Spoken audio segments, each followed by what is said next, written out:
ஸ்தோத்திரம் என்று சொல்லுவோமா? நம்மை கிறிஸ்து இயேசு மூலமாய் தமக்கு சுவிகார புத்திரராகும்படி முன் குறித்திருக்கிறார் அவர். அல்லேலூயா! எத்தனை பேர் விசுவாசிக்கிறீங்க? ஆண்டவரே, எங்களை ஆண்டவரே சுவிகார புத்திரராகும்படி முன் குறித்திருக்கிறீரே ஆண்டவரே. ஆண்டவரே, புத்திர சுவிகாரத்தின் ஆவியை எங்களுக்கு தந்திருக்கிறீரே ஆண்டவரே. எத்தனை தயவு ஆண்டவரே! புறஜாதியான எங்களை ஆண்டவரை மீட்டெடுத்தீரே. எங்கள் மேல் பாராட்டின அன்பிற்காக நன்றி செலுத்துகிறோம் ஆண்டவரே. அளவற்ற கிருபைகளுக்காக நன்றி செலுத்துகிறோம்.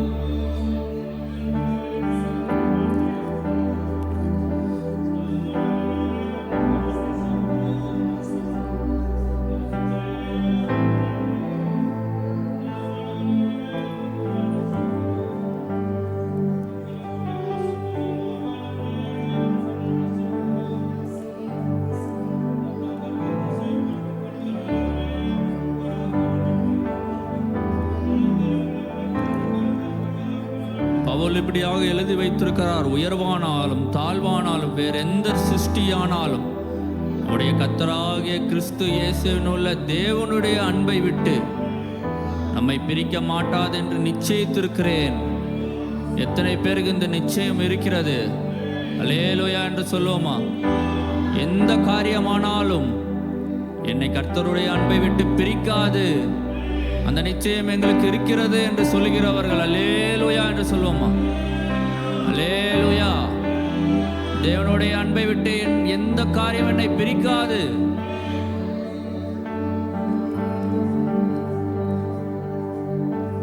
எல்லாரும் இருக்கையிலிருந்து எழுந்திருந்து ஒரு பாடலை நாம் எல்லாரும் சேர்ந்து பாடுவோம். ஆழமான ஆழியில் ஆழமான அன்பு என்ற பாடலை நாம் எல்லாரும் சேர்ந்து கரங்களை தட்டி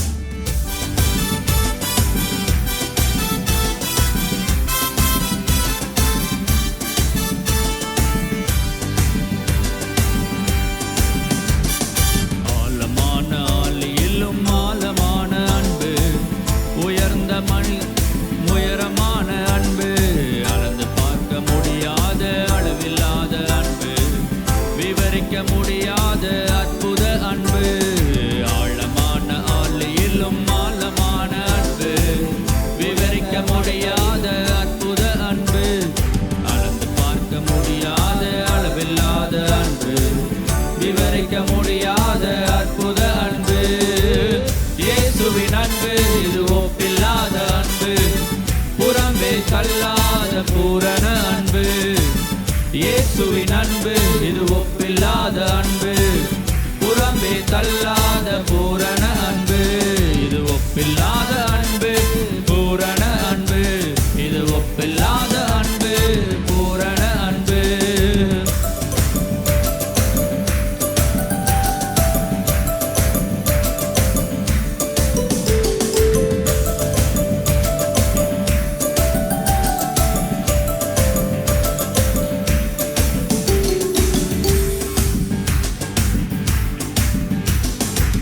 குழியில் விழுந்தோரை குனிந்து தூக்கும் அன்பு, குப்பையில் இருப்போரை எடுத்து நிறுத்தும் அன்பு. குழியில் விழுந்தோரை குனிந்து தூக்கும் அன்பு, குப்பையில் இருப்போரை எடுத்து நிறுத்தும் அன்பு. ஒடுக்கப்பட்டோரை உயர்த்திடும் அன்பு, எந்த காலத்திலும் மாறாத அன்பு. ஒடுக்கப்பட்டோரை உயர்த்திடும் அன்பு, எந்த காலத்திலும் மாறாத அன்பு. இது ஒப்பில்லாத அன்பு, பூரண அன்பு. இது ஒப்பில்லாத அன்பு, பூரண அன்பு. இயேசுவின் அன்பு இது ஒப்பில்லாத அன்பு, புறம்பே தள்ளாத பூரண அன்பு. இயேசுவின் அன்பு இது ஒப்பில்லாத அன்பு, புறம்பே தள்ளாத பூரண அன்பு. இது ஒப்பில்லாத அன்பு, பூரண அன்பு. இது ஒப்பில்லாத அன்பு, பூரண அன்பு. அல்லேலூயா! அந்த அன்பை நாம் சொல்லி துதிப்போமா? அது பூரணமான அன்பு, அது ஒப்பில்லாத அன்பு. அல்லேலூயா!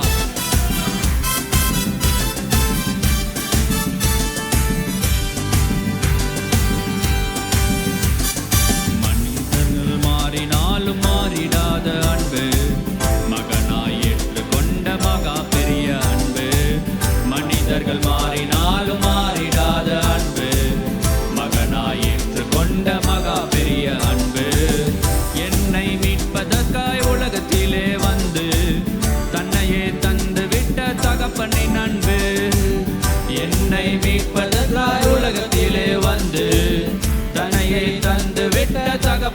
அன்பு, இது ஒப்பில்லாத அன்பு, பூரண அன்பு, இது ஒப்பில்லாத அன்பு, பூரண அன்பு.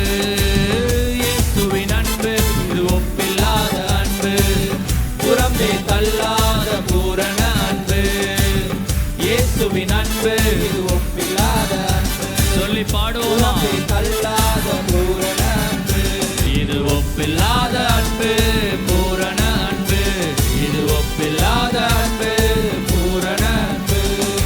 ஆழமான ஆழியிலும் ஆழமான அன்பு, உயர்ந்த உயரமான அன்பு, அளந்து பார்க்க முடியாத அளவில்லாத அன்பு, விவரிக்க முடியாத அற்புத அன்பு.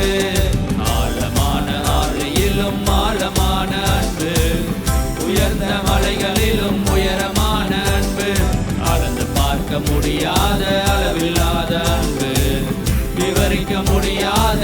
மறுபடியும் பாடுவோமா? ஆழமான ஆழியிலும் ஆழமான அன்பு, உயர்ந்த மலைகளிலும் உயரமான அன்பு, அளந்து பார்க்க முடியாத அளவில்லாத அன்பு, விவரிக்க முடியாத அற்புத அன்பு. இயேசுவின் அன்பு இது ஒப்பில்லாத அன்பு, அது ஒப்பில்லாத அன்பு, அல்லாத பூரண அன்பு. அல்லேலூயா. இயேசுவின் அன்பு இது ஒப்பில்லாத அன்பு, நம்முடைய அன்பை சொல்லி அல்லாத நாங்கள் துதிக்கிறோம். ஒப்பில்லாத அன்பு, பூரண அன்பு. ஆமென். ஒப்பில்லாத அன்பு, பூரண அன்பு, இது ஒப்பில்லாத அன்பு, பூரண அன்பு, ஒப்பில்லாத அன்பு, பூரண அன்பு. இயேசுவின் அன்பு இது ஒப்பில்லாத அன்பு, புறம்பே தள்ளாத உம்முடைய அன்பு ஆண்டவரே, அது பூரண அன்பாய் இருக்கிறது. புறம்பே தள்ளாத பூரண அன்பு, இது ஒப்பில்லாத அன்பு, பூரண அன்பு, இது ஒப்பில்லாத அன்பு, பூரண அன்பு. அல்லேலூயா. குழியில் விழுந்தோரை அவரை குனிந்து தூக்குகிறார், குப்பையிலிருந்து நம்மளை எடுத்திருக்கிறார். எத்தனை பேர் நம்புறீங்க? ஆண்டவரே, உளையான சேற்றிலிருந்து எங்களை தூக்கி எடுத்திரே, உமக்கு நன்றி. குழியில் விழுந்தோரை குனிந்து தூக்கும் அன்பு, குப்பையில் இருப்போரை எடுத்து நிறுத்தும் அன்பு. குழியில் விழுந்தோரை குனிந்து தூக்கும் அன்பு, குப்பையில் இருப்போரை எடுத்து நிறுத்தும் அன்பு. ஒடுக்கப்பட்டோரை உயர்த்திடும் அன்பு, எந்த காலத்திலும் மாறாத அன்பு. ஒடுக்கப்பட்டோரை உயர்த்திடும் அன்பு, எந்த காலத்திலும் மாறாத அன்பு, இது ஒப்பில்லாத அன்பு, பூரண அன்பு, இது ஒப்பில்லாத அன்பு, பூரண அன்பு. இயேசுவின் அன்பு இது ஒப்பில்லாத அன்பு, புறமே தள்ளாத பூரண அன்பு. இயேசுவின் அன்பு இது ஒப்பில்லாத ஆராதிக்கிற தேவனுடைய அன்பு, தள்ளாத பூரண பூரண அன்பு, இல்லாத அன்பு, பூரண அன்பு, அது ஒப்பில்லாத அன்பு, பூரண அன்பு. ஆலையிலும் ஆழமான அன்பு, உயர்ந்த மலைகளிலும் உயரமான அன்பு, அளந்து பார்க்க முடியாத அளவில்லாத அன்பு, விவரிக்க முடியாத அற்புத அன்பு. ஆழமான ஆழியிலும் ஆழமான அன்பு, உயர்ந்த மலைகளிலும் உயரமான அன்பு, அளந்து பார்க்க முடியாத அளவில்லாத அன்பு, விவரிக்க முடியாத அற்புத அன்பு. இயேசுவின் அன்பு இது ஒப்பில்லாத அன்பு, புறம்பே தள்ளாத பூரண அன்பு. இயேசுவின் அன்பு இது ஒப்பில்லாத அன்பு, புறம்பே தள்ளாத பூரண அன்பு. ஆமென். ஒப்பில்லாத அன்பு, பூரண அன்பு, இது ஒப்பில்லாத அன்பு, பூரண அன்பு, இது ஒப்பில்லாத அன்பு, பூரண அன்பு, இது ஒப்பில்லாத அன்பு, பூரண அன்பு. அல்லேலூயா. அல்லேலூயா. எத்தனை பேர் நம்புறீங்க? நம்ம ஆராதிக்கிற தேவனுடைய அன்பு அது அளவில்லாத அன்பு. அந்த அன்பை நாம் விவரிக்கவே முடியாது. அளந்து பார்க்க முடியாது. அது ஒப்பில்லாத அன்பு. ஆண்டவரே, எங்களை புறம்பே தள்ளாமல் ஆண்டவரே எங்களை சேர்த்து கொண்டே அந்த அன்பை நாங்கள் துதிக்கிறோம். ஆண்டவரே, அந்த அன்பிற்காக நாங்கள் இந்த காலை வேளையிலே நன்றி செலுத்துகிறோம்.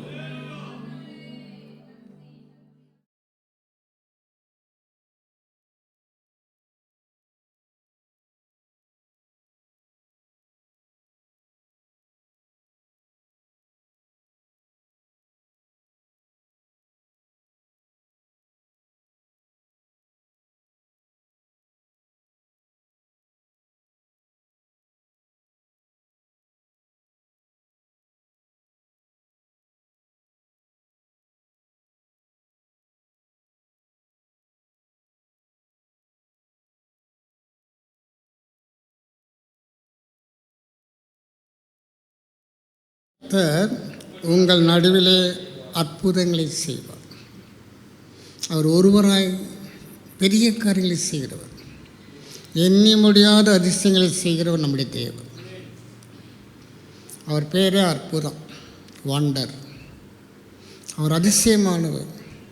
அவருடைய கிரியைகள் அவ்விதமாக அதிசயமாகத்தான் இருக்கும், ஆச்சரியமாக தான் இருக்கும். ஏன் கேட்டால், இது கர்த்தராலே உண்டாயிற்று, நம்முடைய கண்களுக்கு ஆச்சரியமாயிற்று. ஆனால் நம்ம செய்ய வேண்டிய ஒரு காரியம், உங்களை பரிசுத்தம் பண்ணிக்கொள்ளுங்கள். இன்னும் சில தினங்கள் தான் இருக்கிறது. நாம் ஒரு புதிய ஆண்டுக்குள்ளாக நாம் பிரவேசிக்கப் போகிறோம். நாளைக்கு தேவன் நமக்கு அற்புதம் செய்ய வேண்டும் என்றால், எல்லாருக்கும் தேவைகள் இருக்கிறது. எல்லாருக்கும் ஜெபம், நம்முடைய ஜெபத்துக்கு பதில் அவசியமாக இருக்கிறது. ஆண்டவர் சொல்ல, அதை நான் பார்த்துக்கிறேன். நீங்கள் உங்களை பரிசுத்தம் பண்ணிக்கொள்ளுங்கள். ஏனென்றால் நம்முடைய தேவன் பரிசுத்தம் உள்ள தேவன். நான் பரிசுத்தர், ஆகையால் நீங்களும். அப்போ தேவன் நம்மிடத்தில் எதிர்பார்க்கிற முதல் தகுதி பரிசுத்தம். தேவதூதர்கள் அதை சொல்லி தான் கர்த்தரை ஆராதனை செய்து கொண்டிருக்கிறார்கள். பரிசுத்தர், பரிசுத்தர், பரிசுத்தர். அவருக்கு நிறைய நாமங்கள் கொடுக்கப்பட்டிருக்கிறது. ஆனால் பரலோகத்தில் உச்சரிக்கப்படுகிற ஒரே வார்த்தை பரிசுத்தர். உங்களை பரிசுத்தம் பண்ணிக்கொள்ளுங்கள். இன்றைக்கி நமக்கு அற்புதங்கள் ரொம்ப ஆசை தான். டக்குன்னு நமக்கு பதில் வந்துடணும். அது ஜெபமானவ என்ன சொல்கிறாங்க, எங்களுடைய சின்ன ஜெபத்துக்கு பெரிய அளவில் எங்களுக்கு பதில் கொடுத்துருங்க ஆண்டவர். நாங்கள் கொஞ்சம் தான் ஜெபம் பண்ணுவோம், ஆனால் நீங்கள் எப்படி கொடுக்கணும், பெரிய அளவில். சிறுக விதைக்கிறவன் சிறுக தான் இருக்க முடியும். நம்ம பெருக அறுக்கணும்னா பெரிய அளவில் விதைக்க வேண்டும். ஆனால் நம்ம எதிர்பார்ப்பில் நாங்கள் கொஞ்சம் தான் விதைப்போம் ஆண்டவர். ஆனால் நீங்கள் என்ன பண்ணணும், பெருக. அந்த பெருகன்ற வார்த்தைக்கு லிமிட்டே கிடையாது. ஒவ்வொருத்தரும் ஒவ்வொரு அளவு வச்சுருப்பாங்க. கர்த்தர் அப்பெல்லாம் செய்ய மாட்டார். அவருக்கு ஒரு ரூல்ஸ் இருக்குது. பரலோகத்தில் சட்டத்திட்டங்கள் இருக்கிறது. கர்த்தர் உனக்கு அற்புதம் செய்ய வேண்டும் என்றால் உங்களை பரிசுத்தம் பண்ணிக்கொள்ளுங்கள். அருமையானவர்களே, ஒரு புதிய வருஷத்துக்குள்ளாக நாம் கடந்து பிரவேசிக்க போகிறோம். நம்ம எவ்வளோ ஜெபம் பண்ணியிருக்கிறோம், பதில் வரவில்லை. சில ஆசீர்வாதங்களுக்கு தடையாக இருக்கிறது. ஏன், சிலருக்கெல்லாம் வாக்குத்தத்தங்கள் கொடுக்கப்பட்டிருக்கும். வருஷத்தின் ஆரம்பத்திலேருந்து இந்நாள் வரைக்கும் தேவன் எவ்வளோ வாக்குத்தத்தங்கள் கொடுத்துருப்பார். ஆனால் எல்லாம் நிறைவேறிச்சா அப்படின்னு பார்த்தோம்னா சொல்ல முடியாது. சில பெண்டிங் இருக்குது. சில வாக்குத்தத்தங்கள் நம்முடைய வாழ்க்கையில் இன்னும் நிறைவேறாமல் இருக்கிறது. ஜெபத்துக்கு இன்னும் பதில் வராமல் இருக்கிறது. ஆண்டவர் சொல்றாரு, உங்களை பரிசுத்தம் பண்ணிக்கொள்ளுங்கள். நாளைக்கு கர்த்தர் உங்கள் நடுவிலே அற்புதங்களை செய்வார். அவர் சொல்ல நடக்கும். தடை வந்து இங்கே நம்ம சைடில் தான் தடை இருக்கிறது. அதான் கர்த்தர் ஃபஸ்ட்டு அதை சொல்லிட்டார், உங்களை பரிசுத்தம் பண்ணிக்கொள்ளுங்கள். ஆதியாகமத்தின் புஸ்தகம் 35வது அதிகாரம் 1 முதல் வாசிப்போம். தேவன் யாக்கோபை நோக்கி, நீ எழுந்து பெத்தேலுக்கு போய் அங்கே குடியிருந்து நீ உன் சகோதரனாகிய ஏசாவின் முகத்திற்கு விலகி ஓடி போகிற போது உனக்கு தரிசனமான தேவனுக்கு அங்கே ஒரு பலிபீடத்தை உண்டாக்கு என்றார். இங்கே பார்த்தீங்கன்னா ஆண்டவர் ஒரு பலிபீடத்தை காட்ட சொல்கிறார். உனக்கு தரிசனமான தேவனுக்கு அங்கே ஒரு பலிபீடத்தை உண்டாக்கு. யாக்கோபு என்ன பண்ணுறான்னு பாருங்கள். 2வது வசனத்தை பார்த்தீங்கன்னா, அப்பொழுது யாக்கோபு தன் வீட்டாரையும் தன்னோட கூட இருந்த மற்ற அனைவரையும் நோக்கி, உங்களிடத்தில் இருக்கிற அந்நிய தெய்வங்களை விலக்கி போட்டு உங்களை சுத்தம் பண்ணிக்கொண்டு உங்கள் வஸ்திரங்களை மாற்றுங்கள். உங்களிடத்தில் இருக்கிற அந்நிய தெய்வங்களை விலக்கி போட்டு. பொதுவாக பண்டிகை நாட்களில் வீடை சுத்தம் பண்ணுற ஒரு பழக்கம் உண்டு. வீடை ஒயிட் வாஷ் பண்ணுவாங்க, அழகுபடுத்துவாங்க. அது கிறிஸ்துமஸ்னால் குடியெல்லாம் வைப்பாங்க, தோரணம் கட்டுவாங்க. ஆண்டவர் வந்து அந்த சுத்தத்தை எதிர்பார்க்கல. சுத்தம் எப்படி இருக்க வேண்டும்? உங்களிடத்தில் இருக்கிற அந்நிய தெய்வங்களை விலக்கி போட்டு. கர்த்தர் விரும்பாத காரியங்களை முதலாவது அப்புறப்படுத்த வேண்டியது அவசியமாக இருக்கிறது. நம்ம என்ன பண்ணுறோம்னா, வீட்டெல்லாம் சுத்தம் பண்ணுவோம், திருப்பி அதே பழைய தட்டுமுட்டு ஜாமான்கள்லாம் பரனுக்கு வந்துடும். அதே உதவாத பொருட்கள். ஏமா போன வருஷம் தானம்மா இது வேணான்னு சொல்லி வெளியே போட்டீங்க, இருக்கட்டும், எதுக்காச்சும் உதவும். அந்த தூக்கி போடுவதற்கு மனசு இல்லை, திருப்பி இப்போ அது உள்ளதாக வருது, ஒவ்வொரு வருஷமும் வருது. ஆண்டவரார உங்களிடத்தில் இருக்கிற அந்நிய தெய்வங்களை. யாக்கோப்புக்கு எப்படி அந்நிய தெய்வங்கள் வந்துச்சு? அதாவது வந்து யாக்கோப்புக்கு பணிவிடை செய்யும்படியாக அவன் வைத்திருந்த அடிமை பெண்கள், அந்நிய தேசத்திலிருந்து அவன் சம்பாதித்த பணியாட்கள், வேலைக்காரர்கள், இவங்களாம் வரும்பொழுது அவங்களுடைய விக்கிரங்களை தூக்கிட்டு வந்துட்டாங்க. இங்கே இருக்கிறவங்க அவங்கள பார்த்து இவங்களும் அவர்களும் விக்கிரங்களை வணங்கும்படியாக, அதை சுமக்கும்படியாக. அந்த நாட்களில் பார்த்திங்கன்னா விக்கிரங்களை 2 இடத்துல சுமந்தார்கள்னு சொல்லி போட்டிருக்கு. ஒன்று கையில் சுமப்பாங்க, இன்னொன்று காதில் மாட்டிக்கிடுவாங்க. காதில் வந்து ஒரு காதணி போல், ஒரு நம்மளாம் டோலாக் போடுறோம் பார்த்திங்களா, அது மாதிரி காதில் மாட்டிக்கிடுவாங்க. சொல்கிறான், உங்களிடத்தில் இருக்கிற அந்நிய தெய்வங்களை விலக்கி போட்டு உங்களை சுத்தம் பண்ணிக்கொள்ளுங்கள். 3வது வசனத்தை வாசிப்போம். நாம் எழுந்து பெத்தேலுக்கு போவோம் வாருங்கள். எனக்கு ஆபத்து நேரிட்ட நாளில் என் விண்ணப்பத்துக்கு உத்தரவு அருளி செய்து நான் நடந்த வழியிலே என்னோட கூட இருந்த தேவனுக்கு அங்கே ஒரு பலிபீடத்தை உண்டாக்குவேன் என்றான். ஆண்டவர் சொன்னார், அங்கே ஒரு பலிபீடத்தை உண்டாக்கு. 1வது வசனத்தில் ஆண்டவர் சொன்னார். யாக்கோபு சொல்கிறான், முதலாவது நமக்குள்ளே இருக்கிற அசுத்தங்கள் எல்லாம் விலக்கி போடு, அப்புறம் பார்க்கலாம் பலிபீடத்தை கட்டுறது. அருவருப்போடு அசுத்தத்தோடு தேவ சமூகத்தில் நம்ம வந்து ஒன்றும் பெற்றுக்கொள்ள முடியாது. நாம் எழுந்து பெத்தேலுக்கு போவோம் வாருங்கள். என்னோட கூட இருந்த தேவனுக்கு அங்கே ஒரு பலிபீடத்தை உண்டாக்குவேன். நம்முடைய ஆராதனை பரிசுத்தத்திலிருந்து ஆரம்பிக்க வேண்டியது. நாம் செய்கிற ஊழியங்கள் நம்முடைய பரிசுத்தத்திலிருந்து ஆரம்பிக்கப்பட வேண்டியது அவசியமாக இருக்குது. நாம் செய்கிற எந்த காரியமாக இருந்தாலும் சரி, ஒரு நாம் தான தர்மங்கள் செய்கிறவர்களாக இருக்கலாம், ஏழை எளியோருக்கு உதவுகிறவர்களாக இருக்கலாம், என்ன வேணுமாலும் இருக்கட்டும், பரிசுத்தம் இல்லாமல் தேவன் எதையுமே அங்கீகரிக்க மாட்டார். நாம் செய்கிற காரியங்கள் அங்கீகரிக்கப்பட வேண்டும் என்றால் உங்களிடத்தில் உங்கள் நடுவில் இருக்கிற அந்நிய தெய்வங்களை விலக்கி போட்டு. இன்றைக்கி ஒருவேளை நம்மள்கிட்ட வந்து விக்கிரகங்கள் இல்லாமல் இருக்கலாம், ஆனால் விக்கிரங்களுக்கு இணையாக நிறைய காரியங்கள் இருக்கிறது. இதே ஆதியாகமத்தில் 31வது அதிகாரம்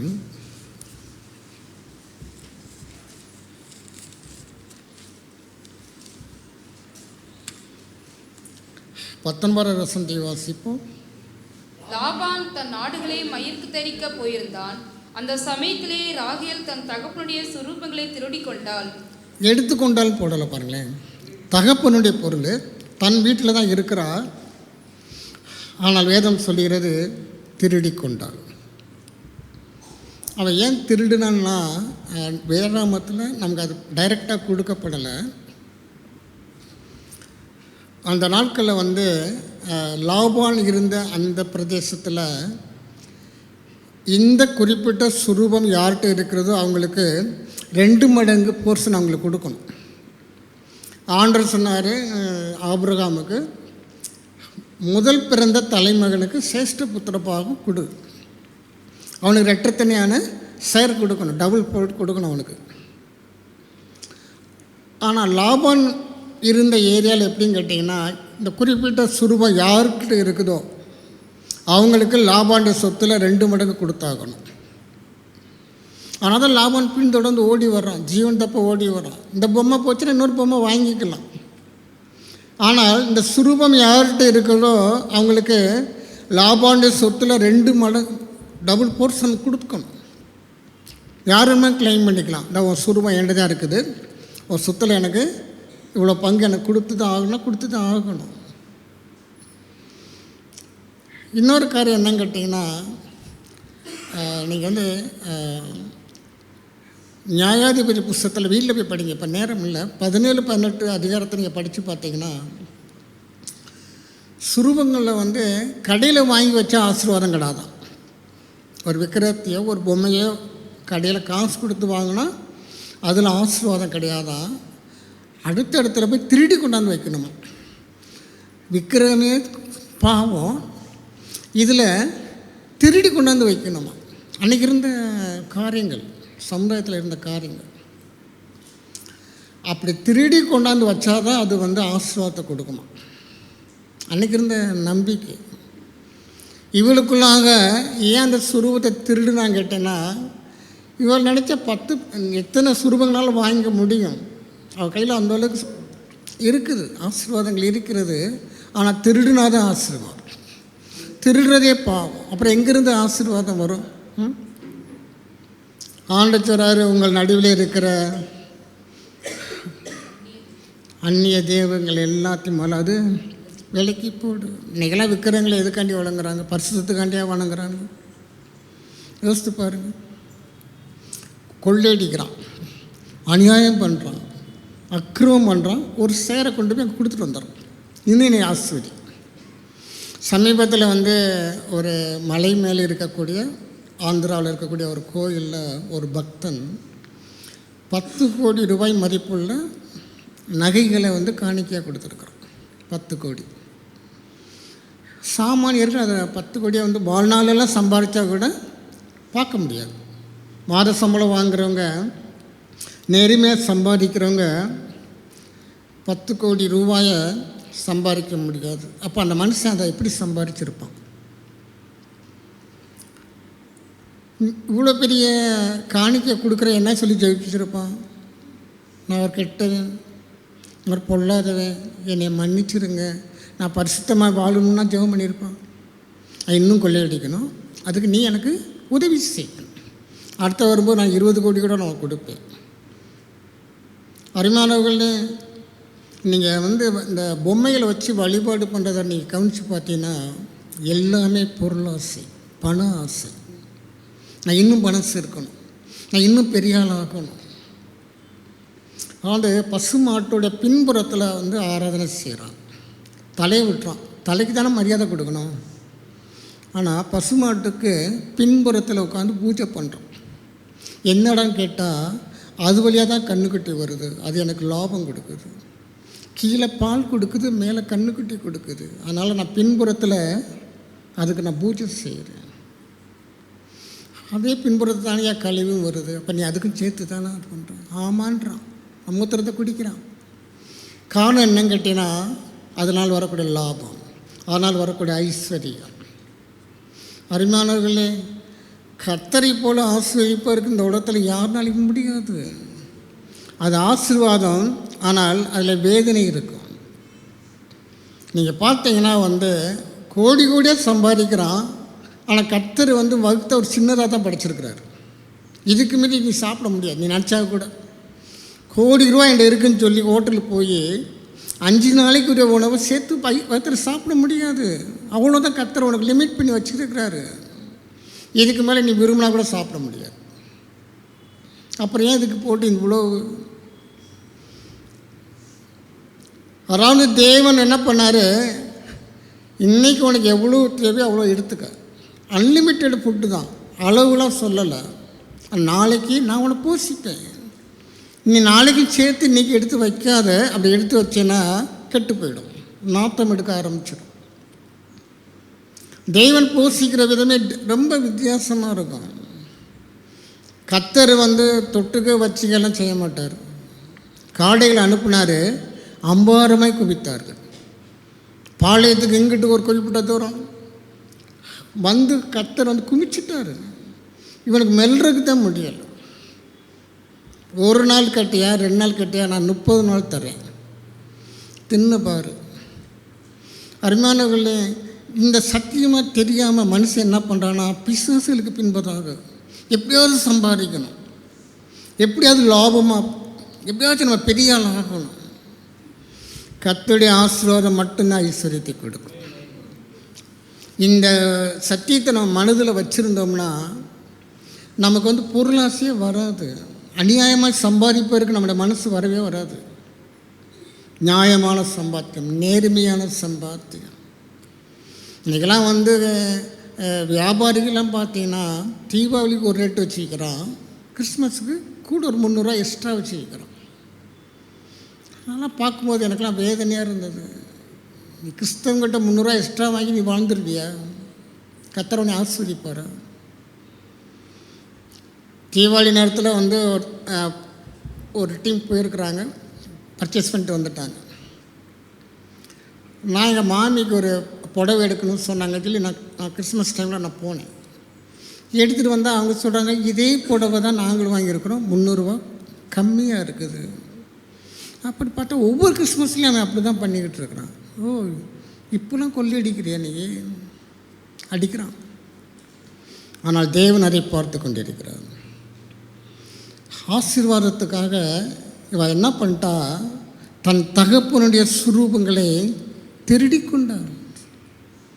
அருமையானவர்களே, அந்நிய தெய்வங்களை வச்சுக்கிட்டு நாம் தேவனுக்கு பிரியமாய் வாழ முடியாது. நம்முடைய வாழ்க்கையில் கர்த்தருடைய அற்புதங்கள் அதிசயங்கள் நடக்க வேண்டும் என்றால் முதலாவது வெளியேற்றணும். அந்நிய தெய்வங்களை வைக்கக்கூடாது. ஒருவேளை நம்ம வீட்டில் விக்கிரகங்கள் இல்லாமல் இருக்கலாம், ஆனால் இருதயத்தில் இருக்கிறது, பொருளாசையாக, பண ஆசையாக. அதனால் தான் ஆண்டவர் சொன்னார், பண ஆசை எல்லா தீங்குக்கும். பணத்தை வணங்குறான் பாருங்களேன். நாங்கள் முன்னாடி இருந்த ஊரில் ஒரு மனுஷன் இருக்கிறான், இன்னும் இருக்கிறான், உயிரோட தான் இருக்கிறான். அவன்கிட்ட வேலை பார்த்த ஒரு டிரைவர் சொன்ன ஸ்டேட்மெண்ட்டு, நம்மெல்லாம் கட்டில் மெத்தை போட்டு படுக்கிறோம், அந்த மெத்தைக்குள்ளே பஞ்சு இருக்கும். அவன் படுத்திருக்க மெத்தைக்குள்ளே வெறும் ரூபா நோட்டா கத்தையா அதை மோந்து பார்ப்பான். அவன் சரீரம் முழுவதும் வியாதி, உச்சந்தலேருந்து உள்ளங்கால் வரைக்கும் வியாதி. எதையுமே நினச்ச ஃபுட்டை வாங்கி சாப்பிட முடியாது. பார்க்க தான் முடியும், வாயில் வச்சு நீ அனுபவிக்க முடியாது. மனுஷன் அரௌண்டு நீ சாப்பிட முடியாத ஒரு பணத்தை வச்சு என்னடா பண்ண போகிற? அதற்காக கத்தரை விடுவதற்கு ஆயத்தமாக இருக்கிறான். எனக்கு அதுதான் வேணும், கத்தர் அப்புறம் பார்த்துக்கலாம். ஆண்டவராரு முதலாவது அதெல்லாம் வெளியேற்று. நம்முடைய வாழ்க்கையில் தேவ பிரசன்னை இருக்க வேண்டும் என்றால், தேவனுடைய கிருபை நம்மோடு இருக்க வேண்டும் என்றால், ஆண்டவராரு அந்நிய தேவர்களை உன்னை விட்டு எடுத்து போடு, அதை வச்சுக்கிடாத. அதனால தான் ஒருத்தன் சொன்னான், ஆண்டவரே, நான் யாரிடத்திலாவது அநியாயமாய் வாங்கினது உண்டானால் நாளத்தனையாக நான் கொடுத்துறேன் ஆண்டவர். நம்ம வீட்டுக்குள்ளே நமக்கு உரிமை இல்லாத பொருட்கள் இருக்கக்கூடாது. நமக்கு வேண்டும் என்றால் கொடுப்பதற்கு கர்த்தர் இருக்கிறார். கேளுங்கள், அப்பொழுது உங்கள் சந்தோஷம் நிறைவாக இருக்கும்படி பெற்றுக்கொள்வீர்கள். நம்ம கொடுப்பதற்கு ஒரு கடவுள் இருக்கிறார். ஆனால் திருடி வைப்போம் என்றால், மற்றவர்களுடைய உரிமையான ஒரு பொருளை அவங்களோட அனுமதி இல்லாமல் இருந்தால் அது திருட்டுத்தனம் தான்.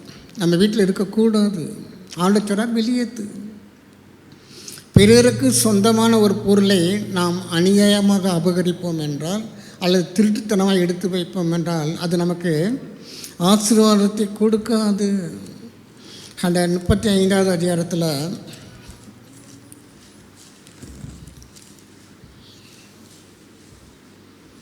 9வது வசனத்தை வாசிப்போம். யாக்கோபு பதான் அராமிலிருந்து வந்த பின்பு தேவன் அவனுக்கு மறுபடியும் தரிசனமாகி அவனை ஆசீர்வதித்து சொல்கிறான், அந்நிய தெய்வங்களை விலக்கி போட்டு உங்களை சுத்தம் பண்ணி கொண்டு உங்கள் வஸ்திரங்களை மாற்றுங்கள். எப்போ நம்முடைய வாழ்க்கையில் கர்த்தருடைய வார்த்தைக்கு கீழ்ப்படுகிறோமோ அப்போ பரலோகம் நம்மை ஆசீர்வதிப்பதற்கு ஆயத்தமாகிவிடுகிறது. யாக்கோபு என்னை ஆசீர்வதிங்கன்னு சொல்லி ஜெபிக்கலை. அவன் செஞ்சது என்னன்னு கேட்டேன்னா, அந்நிய தேவர்களை நடுவிலிருந்து விலக்கி போட்டான்.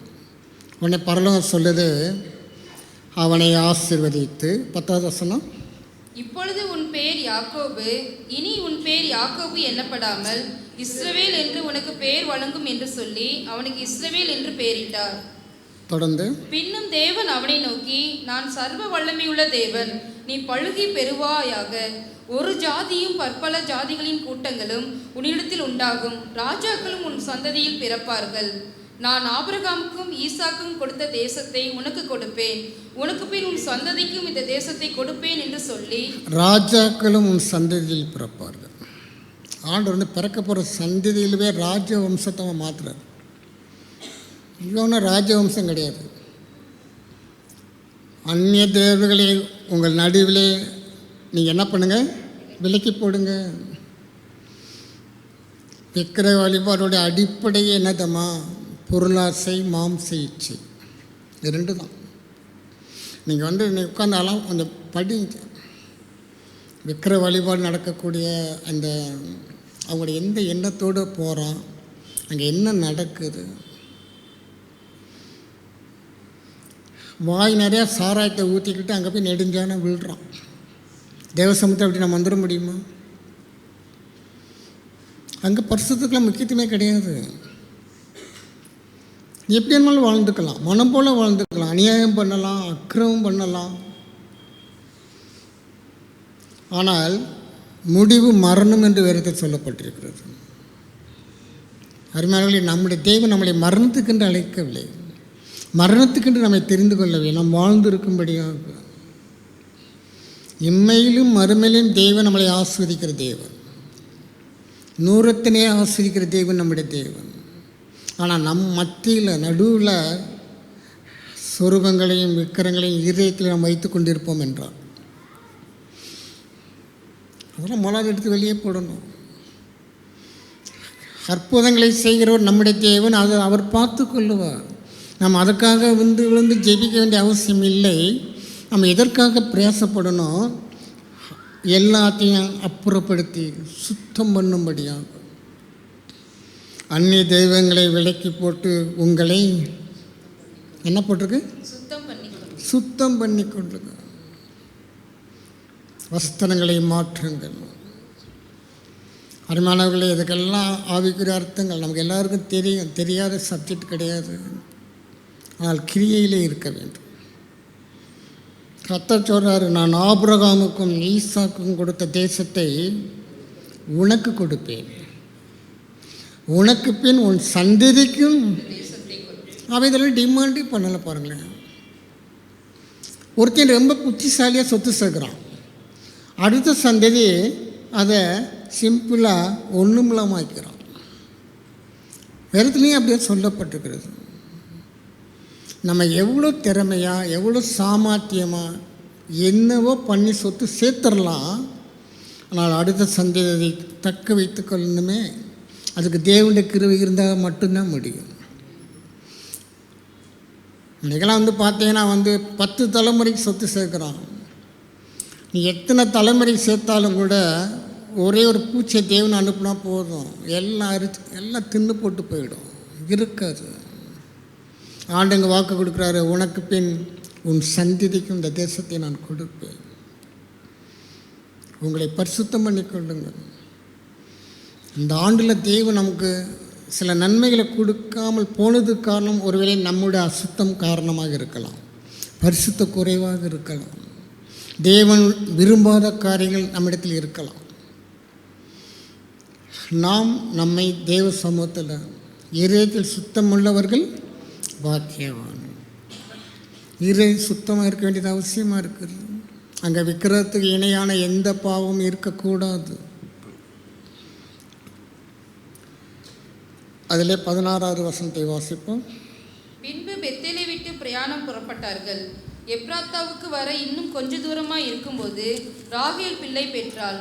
பிரசவத்தில் அவளுக்கு கடும் வேதனை உண்டாயிற்று. பிரசவத்தில் அவளுக்கு கடும் வேதனை. இது தலைப்பிரசவம் கிடையாது. ஏற்கனவே அவளுக்கு யோசிப்பு இருக்கிறான். அவளுடைய கற்பத்தில் 2வது குழந்தை.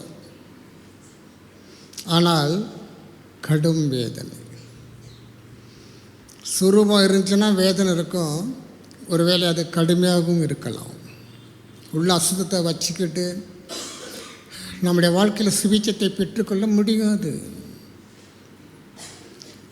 ஆண்டவர் என்ன பண்ணார், இதே ஆதியாகமத்தில் 3வது அதிகாரத்துக்கு வாங்க.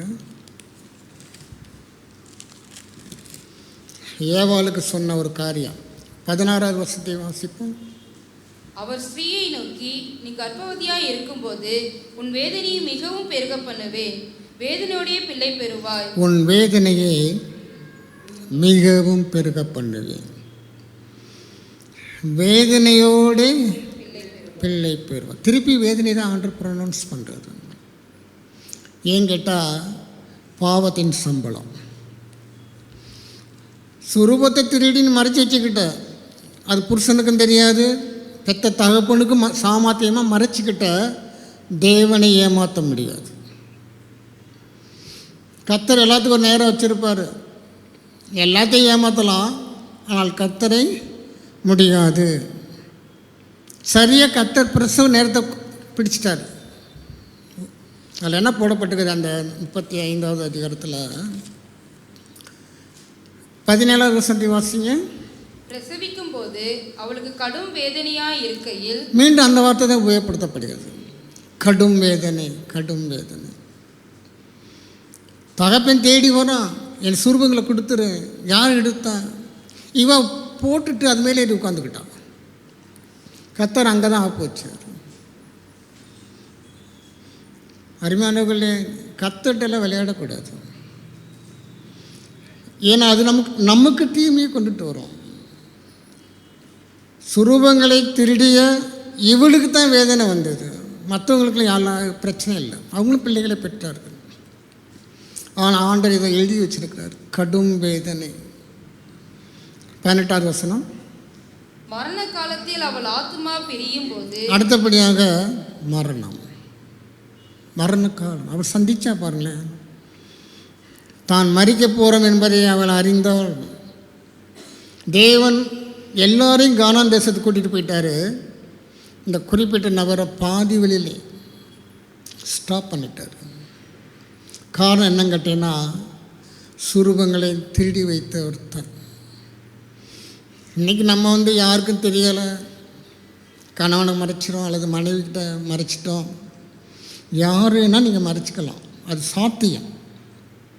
ஆனால் மேலே ஒருத்தர் உட்காந்து பார்த்துக்கிட்டு இருக்கார் பார்த்தீங்களா, அவரை ஏமாற்ற முடியாது. அவர் வச்சிருப்பார் நேரம். அவன் ஏவாளை பார்த்து என்ன சொன்னார், நீ கற்பவதியாக இருக்கும்போது, மற்ற நேரத்திலலாம் கர்த்தரை விட்டுறாரு பாருங்களேன், அழுதாலும் அவள் தான் பிள்ளை பெறணும். ஊரில் அப்படி தான் சொல்லுவாங்க. நீ அழுகிறேன்னு சொல்லி வேதனைலாம் குறையாது. ஆனால் கர்த்தர் இன்னொருத்தர் சொன்னார், பிள்ளை பேற்றினாலே அவள் ரட்சிக்கப்படுவாள். ஒரு பெண் சரியாக இருப்பாள் என்றாள். தேவ சமூகத்தில் தன்னை பரிசுத்தத்தை காத்து கொள்வாள் என்றால் வேதம் சொல்லுகிறது அதே பிள்ளை பேர் தான். வேறு ஆப்ஷன் கர்த்தர் எடுக்கலாம். அதே பிள்ளை பேற்றினாலே அவள் ரட்சிக்கப்படுவாள். இன்றைக்கெல்லாம் சில பேர்லாம் சொல்கிறாங்க, போனது தான் தெரியும் பிள்ளை பெற்றுட்டு வந்துட்டான்றாங்க. ஒன்றுமே தெரியலை. அவங்களும் சொல்கிறாங்க, இவன் எப்படி வந்தானே தெரிலங்க. அவங்க தான் சொன்னாங்க பிள்ளை பிறந்துருச்சுன்னு சொன்னாங்க. ஓ, பிள்ளை பிறந்துருச்சான்னு அவளே சொல்கிறாங்க. கர்த்தர் அவ்விதமாக இலகுவாக்கிறார், வேதனை இல்லாமல். அப்போ வேதனை இருப்பதும் வேதனை இல்லாமல் இருப்பதும் நம்மை பொறுத்து இருக்கிறது, நம்முடைய கிரியைகளை பொறுத்து இருக்கிறது. யாக்கோபு சொல்கிறான், உங்கள் நடுவில் இருக்க அந்நிய தேவர்களே அப்புறப்படுத்த வேண்டாம். பலிபீடம் கட்டுவதற்கு அது முக்கியம் இல்லை. பலிபீடம் கட்டுவதற்கு முன்பதாக உங்களை சுத்தம் பண்ணி கொள்ளுங்கள். நம்மளாம் ஆராதனைக்கு வர்றோம்னா நம்முடைய இருதயம் எப்படி இருக்கிறது? தேவ சமூகத்தில் நம்முடைய இருதயம் எப்படி இருக்கிறது? பரிசுத்தமாக இருக்க வேண்டியது அவசியம். தேவன் அதை எதிர்பார்க்கிறார். 19 ராகேல் மரித்து பெத்லெகேம் என்னும் எப்ராத்தா ஊருக்கு போகிற வழியிலே அடக்கம் பண்ணப்பட்டாள். போகிற வழியிலே போய் ரீச் ஆகல. கர்த்தர் வந்து கானான் தேசத்தை வாக்கு கொடுத்தாரு. யாக்கோபுக்கு என்ன சொன்னார்? உனக்கு பின்பதாக உன் சந்ததிக்கு நான் கொடுப்பேன்னாரு. உன்னோட பிதாக்களுக்கு கொடுத்த இந்த தேசத்தை நான் உனக்கு கொடுப்பேன். ஆனால் ராகில பாதி வழியிலே ஸ்டாப் பண்ணிட்டார். அருமையானவர்களே, இதெல்லாம் நமக்கு வந்து நம்மளை கற்றுக்கொள்ள வேண்டும் என்று ஆவியனெல்லாம் எழுதி வச்சிருக்கிறாரு. நாம் அவ்விதமாக இருக்கக்கூடாது என்பதற்காக ஆவியனெல்லாம் எழுதி வச்சிருக்கிறாரு. பரிசுத்தமாக இருக்க வேண்டியது அவசியமாக இருக்கிறது. 2 நாளாகமம்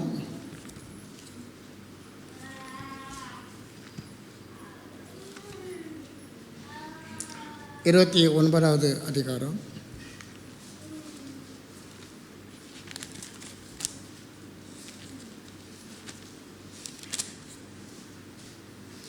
5வது வசனத்தை வாசிப்போம். அவர்களை நோக்கி, லேவியரே கேளுங்கள், நீங்கள் இப்போது உங்களை பரிசுத்தம் பண்ணிக்கொண்டு உங்கள் பிதாக்களின் தேவனாகிய கர்த்தருடைய ஆலயத்தை பரிசுத்தம் பண்ணி அசுத்தமானதை பரிசுத்த ஸ்தலத்திலிருந்து வெளியே கொண்டு போங்கள். கேளுங்கள், நீங்கள் இப்போது உங்களை பரிசுத்தம் பண்ணிக்கொண்டு உங்கள் பிதாக்களின் தேவனாகிய கர்த்தருடைய ஆலயத்தை பரிசுத்தம் பண்ணி. திருப்பி ரிப்பீட்டடாக வேர்டு புரிஞ்சுக்கங்க. 3வதாக அசுத்தமானதை பரிசுத்த ஸ்தலத்திலிருந்து வெளியே கொண்டுட்டு போ. உள்ளே இருக்குது அசுத்தம். நீங்களே தேவனுடைய ஆலயமாக இருக்கிறீர்கள். இன்றைக்கி வந்து பார்த்தீங்கன்னா கிறிஸ்மஸ் டைம்லலாம் பார்த்தீங்கன்னா சர்ச்செல்லாம் பார்த்தா அப்படியே பார்த்து பிரமிப்பு அடைகிற அளவுக்கு டெக்கரேட் பண்ணுறாங்க. கோடிக்கணக்கான ரூபா செலவு பண்ணுறாங்க. ஜனங்களை அள்ளி கொடுக்குறோம். போ, நம்ம சர்ச்சை எதுக்கு சளைச்சதா? டெக்கரேட் பண்ணு. எவ்வளோ மின்சாரம், எவ்வளோ விளக்குகள். ஆனால் உள்ள வெளியே இருக்கிறது மற்றையும் பார்த்து பிரமிப்பு அடையலாம். ஆனால் உள்ளே இருக்கிறத யார் பார்க்குறது? ஆண்டவர் சொல்கிறாரு, கர்த்தருடைய ஆலயத்தை பரிசுத்தம் பண்ணி. முதலாவது நீங்கள் இப்பொழுது உங்களை பரிசுத்தம் பண்ணிக்கொண்டு, அடுத்தபடியாக கர்த்தருடைய ஆலயத்தை பரிசுத்தம் பண்ணி அசுத்தமானதை. இதுதான் நம்ம செய்ய வேண்டிய பிரதானமான காரியம். அசுத்தம் உள்ளே இருக்குது. அசுத்தமானதை வச்சுக்கிட்டு பரிசுத்தமான தேவனுக்கு நம்ம ஆராதனை செய்ய முடியாது. அவர் அதை ஏற்றுக்கொள்ள மாட்டார். நாமளாவது அங்கீகரிக்கப்பட வேண்டும். அப்போ தான் அதுக்கு பின்னால் தான் நம்ம செய்கிற கிரியைகள் தேவ சமூகத்தில் ஏற்றுக்கொள்ளப்படும். ஆபேலையும் அவன் காணிக்கையும் தேவன் அங்கீகரித்தார். காணிக்கையை அங்கீகரிப்பதற்கு முன்பதாக ஆபேல் அங்கீகரிக்கப்பட வேண்டியது அவசியமாக இருந்தது. நம்ம காணிக்கை கொடுத்துட்டோம்ல, ஓகே, கர்த்தர் எல்லாத்தையும் நம்மளை ஆசீர்வதித்துருவார். இன்றைக்கி அப்படி தான் மனுஷன் கொண்டு போய் கொட்டுறோம் பணத்தை. எப்படியாவது என்னை ஆசீர்வதி. கர்த்தர் நம்முடைய காணிக்கைகள் அல்ல, நம்மையே தேவன் நமக்கு தான் முக்கியத்துவம் கொடுக்குறாரு. நாம் தேவ சமூகத்தில் அங்கீகரிக்கப்படுவர்களாக இருக்கணும். ஆபேலையும் அவன் காணிக்கையும் தேவன் ஏற்றுக்கொண்டார், அதை அங்கீகரித்தார். நம்முடைய காணிக்கை அங்கீகரிக்கப்படுவதற்கு முன்பதாக நாம் அங்கீகரிக்கப்படும், நாம் ஏற்றுக்கொள்ளப்பட வேண்டும்.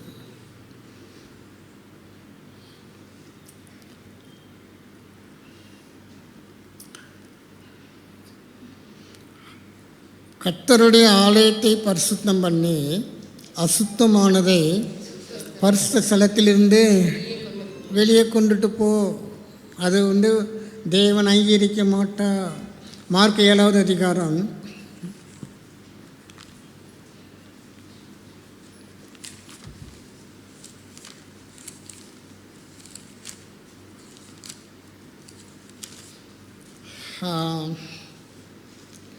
3வது வசனத்தை வாசிப்போம். ஏனெனில் பரிசேயர் முதலிய யூதர் அனைவரும் முன்னோர்களின் பாரம்பரியத்தை கைக்கொண்டு அடிக்கடி கை கழுவினால் ஒழிய சாப்பிட மாட்டார்கள். கை கழுவினா, அது அடிக்கடி கை கழுவிட்டே இருக்கணும். இந்த சமீபத்தில் ஒரு தொற்று நோய் வந்துச்சு பார்த்தீங்களா, அப்போ எல்லாமே அடிக்கடி சொன்ன வார்த்தை கைகளை கழுவிக்கொள்ளுங்கள், கைகளை கழுவிக்கொள்ளுங்கள். இவன் அன்னைக்கே ஃபாலோ பண்ணிட்டான், கோவிட் வருவதற்கு முன்பதாக. ஆனால் தேவன் அந்த மாதிரி சொல்லலை. மனுஷன் சொன்னான், உங்கள் கைகளெல்லாம் கழுவிக்கங்க, ஏன்னா வியாதி அதன் மூலமாக தான் வருது. இவன் என்ன பண்ணுறான், 4வது வசனத்தை பாருங்கள். கடையிலிருந்து வரும்போதும் ஸ்நானம் பண்ணாமல் சாப்பிட மாட்டார்கள். அப்படியே செம்புகளையும் கிண்ணங்களையும் செப்பு குடங்களையும் மனைகளையும் கழுவுறதும் அல்லாமல் வேறு அநேக ஆசாரங்களையும் கை கொண்டு வருகிறார்கள். ஒரே கழுவுறது தாங்க நடக்குது. கை கழுவாமல் இயேசுடைய சீசர்கள் சாப்பிட்ற பார்த்தோன்னு இவனுக்கு கோவம் வந்துருச்சு. கை கழுவாமல் நீங்கள் சாப்பிட்றீங்களேடா, அதை தாங்க ஆவையடி வச்சுருக்கிறாரு. அடிக்கடி கை கழுவினால் ஒழிய சாப்பிட மாட்டார். அடுத்தபடியாக கடையிலிருந்து வரும்போதும் ஸ்நானம் பண்ணாமல் சாப்பிட மாட்டார்கள்.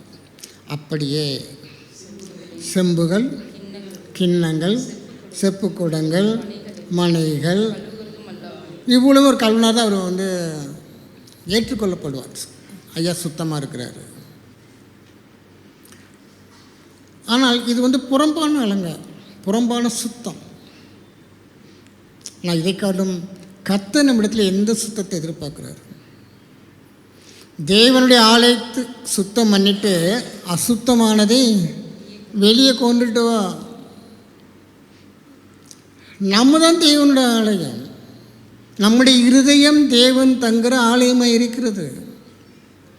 இந்த ஆலயத்தை நம்ம சுத்தம் பண்ணுறதை விட்டுவிட்டு நம்ம என்ன பண்ணுறோம்னா கிண்ணங்களையும் செப்புகளையும் இருக்குது நிறையா நான் படித்தோம், நம்ம கழுவிக்கிட்டு உட்காந்துருக்குறோம். நம்ம அருமையானவர்களே, தேவன் தங்குற ஆலயம் எவ்விதமான பரிசுத்தமாக இருக்க வேண்டும்.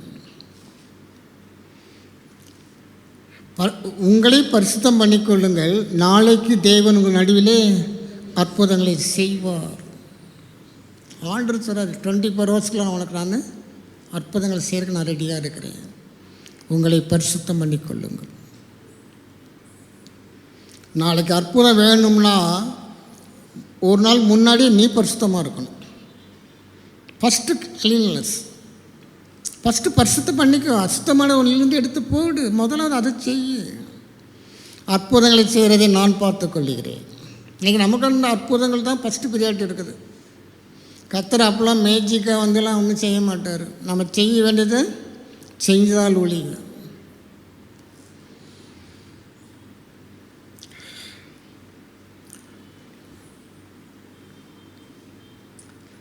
இருபதாவது வசனத்தை வாசிப்போம். அதே அதிகாரம் மார்க் 7:20 வாசிங்க. மனுஷனுக்குள்ளே இருந்து புறப்படுகிறதே மனுஷனை தீட்டுப்படுத்தும். எப்படி எனில் மனுஷனுடைய இருதயத்துக்குள்ளிருந்து பொல்லாத சிந்தனைகளும் விபசாரங்களும் வேசித்தனங்களும் கொலைபாதகங்களும் களவுகளும் பொருளாசைகளும் துஷ்டதனங்களும் கபடும் காம விகாரமும் வன்கண்ணும் தூஷணமும் பெருமையும் மதிகேடும் புறப்பட்டு வரும். பொல்லாங்கலாகிய இவைகள் எல்லாம் உள்ளத்திலிருந்து புறப்பட்டு மனுஷனை தீட்டுப்படுத்தும் என்றார். பொல்லாங்கானவைகளாகிய இவைகள் எல்லாம் உள்ளத்திலிருந்து புறப்பட்டு, உள்ளே ரெடியாக இருக்குது, ஸ்டாக் இருக்குது நிறையா, அப்பப்போ வெளியே வருது. அவன் பொய்யனும் பொய்க்கு பிதாவமாக இருக்கிறான், அவன் தன் சொந்தத்திலிருந்து எடுத்து பேசுகிறான். உள்ளே நிறைய ஸ்டாக் வச்சுருக்கிறான். அப்பாட்ட எப்படி சொல்லணுன்றது தெரியும், அம்மாட்ட எப்படி சொல்கிறது தெரியும். ஏன்னா அவன் பொய்க்கு பிதா, தன் சொந்தத்திலிருந்து எடுத்து பேசுகிறான். அவனுக்கு யார்கிட்ட எப்படி சொன்னால் தெரியும், அவனுக்கு எல்லாமே தெரியும். ஆண்டவர் சொல்கிறாரு, பொல்லாங்கனவைகளாகிய இவைகள் எல்லாம். இது நம்மளை தீட்டுப்படுத்தும், தேவ சமூகத்திலேருந்து நம்மளை அப்புறப்படுத்தி விட்டுடும். கர்த்தருடைய சமூகத்தில் இருக்கிற வரைக்கும் தான் பாதுகாப்பு, ஏதேன் தோட்டத்தில் இருக்க வரைக்கும் தான் ஆசீர்வாதம். ஏதேன் தோட்டத்தை துரத்தி விட்ட பிறகு எல்லாம் தலைகளாய் மாறிவிட்டது. நீங்கள் ஆதியாமத்தில் நீங்கள் படித்து பார்த்தீங்கன்னா, ஆதாமுக்கு இருந்த ஆயுசு நாட்கள் அடுத்து வரும் பொழுது குறைய ஆரம்பித்து விட்டது. பாவங்கள் ஒரு பக்கம் பெருக பெருக மனிதனுடைய ஆயுசு நாட்கள் அப்படியே தலைகளாக குறைஞ்சிக்கிட்டே வருது. நம்ம நாட்களில் பலத்தின் மிகுதினா, அதிகபட்சம் பலத்தின் மிகுதினா, அவ்வளோதான். காரணம் என்ன? தேவன் அல்ல. மனிதனுடைய அக்கிரமங்கள் மனிதனுடைய ஆயுசு நாட்களை குறைத்து கொண்டிருக்கிறது. குறைஞ்சி குறைஞ்சி குறைஞ்சி இப்போ எங்கே வந்துருச்சு? 70 வந்தாலே 70 வயசு வரைக்கும் நீங்கள் இருக்கீங்களா? சரி சரி. சொந்தம் வந்தாலும் அப்படி தான் கேட்குறாங்க. நல்லது பொழுது நீங்கள் போயிட்டீங்கன்னு வச்சுக்கோங்களேன், இன்னுமா அந்த கட்டம் இருக்குது, அப்படி தான் பேசுகிறாங்க. அவனுக்கே பொறுக்கலை. 70 வயசு ஆகிடுச்சுன்னா போயிடுன்னு அவனே தீர்மானம் பண்ணிடுறான். அவர் பாட்டு இருந்துட்டு போட்டோம், உனக்கு என்னையா? 70 வயசு ஆகிடுச்சுன்னா கிளம்பிடு. காரணம் தேவன் அல்ல, மனிதனுடைய அக்கிரமம். பொல்லாங்கவையில் உள்ளே வச்சுக்கிட்டோம்னா ஆயுசு நாட்கள் குறைந்து விடும். ராகல் பாதியில் போயிட்டான், கானதேசத்துக்குள்ளே போக முடியலை. மற்றவங்களும் போனாங்க பாருங்களேன், இவளை தவிர எல்லாம் போனாங்க. சுரூபங்களை திருடி உள்ளே வச்சுக்கிட்டா கர்த்தர் என்ன பண்ணிடுவார்? ஆயுசு நாட்களை குறைத்து விடுவார்.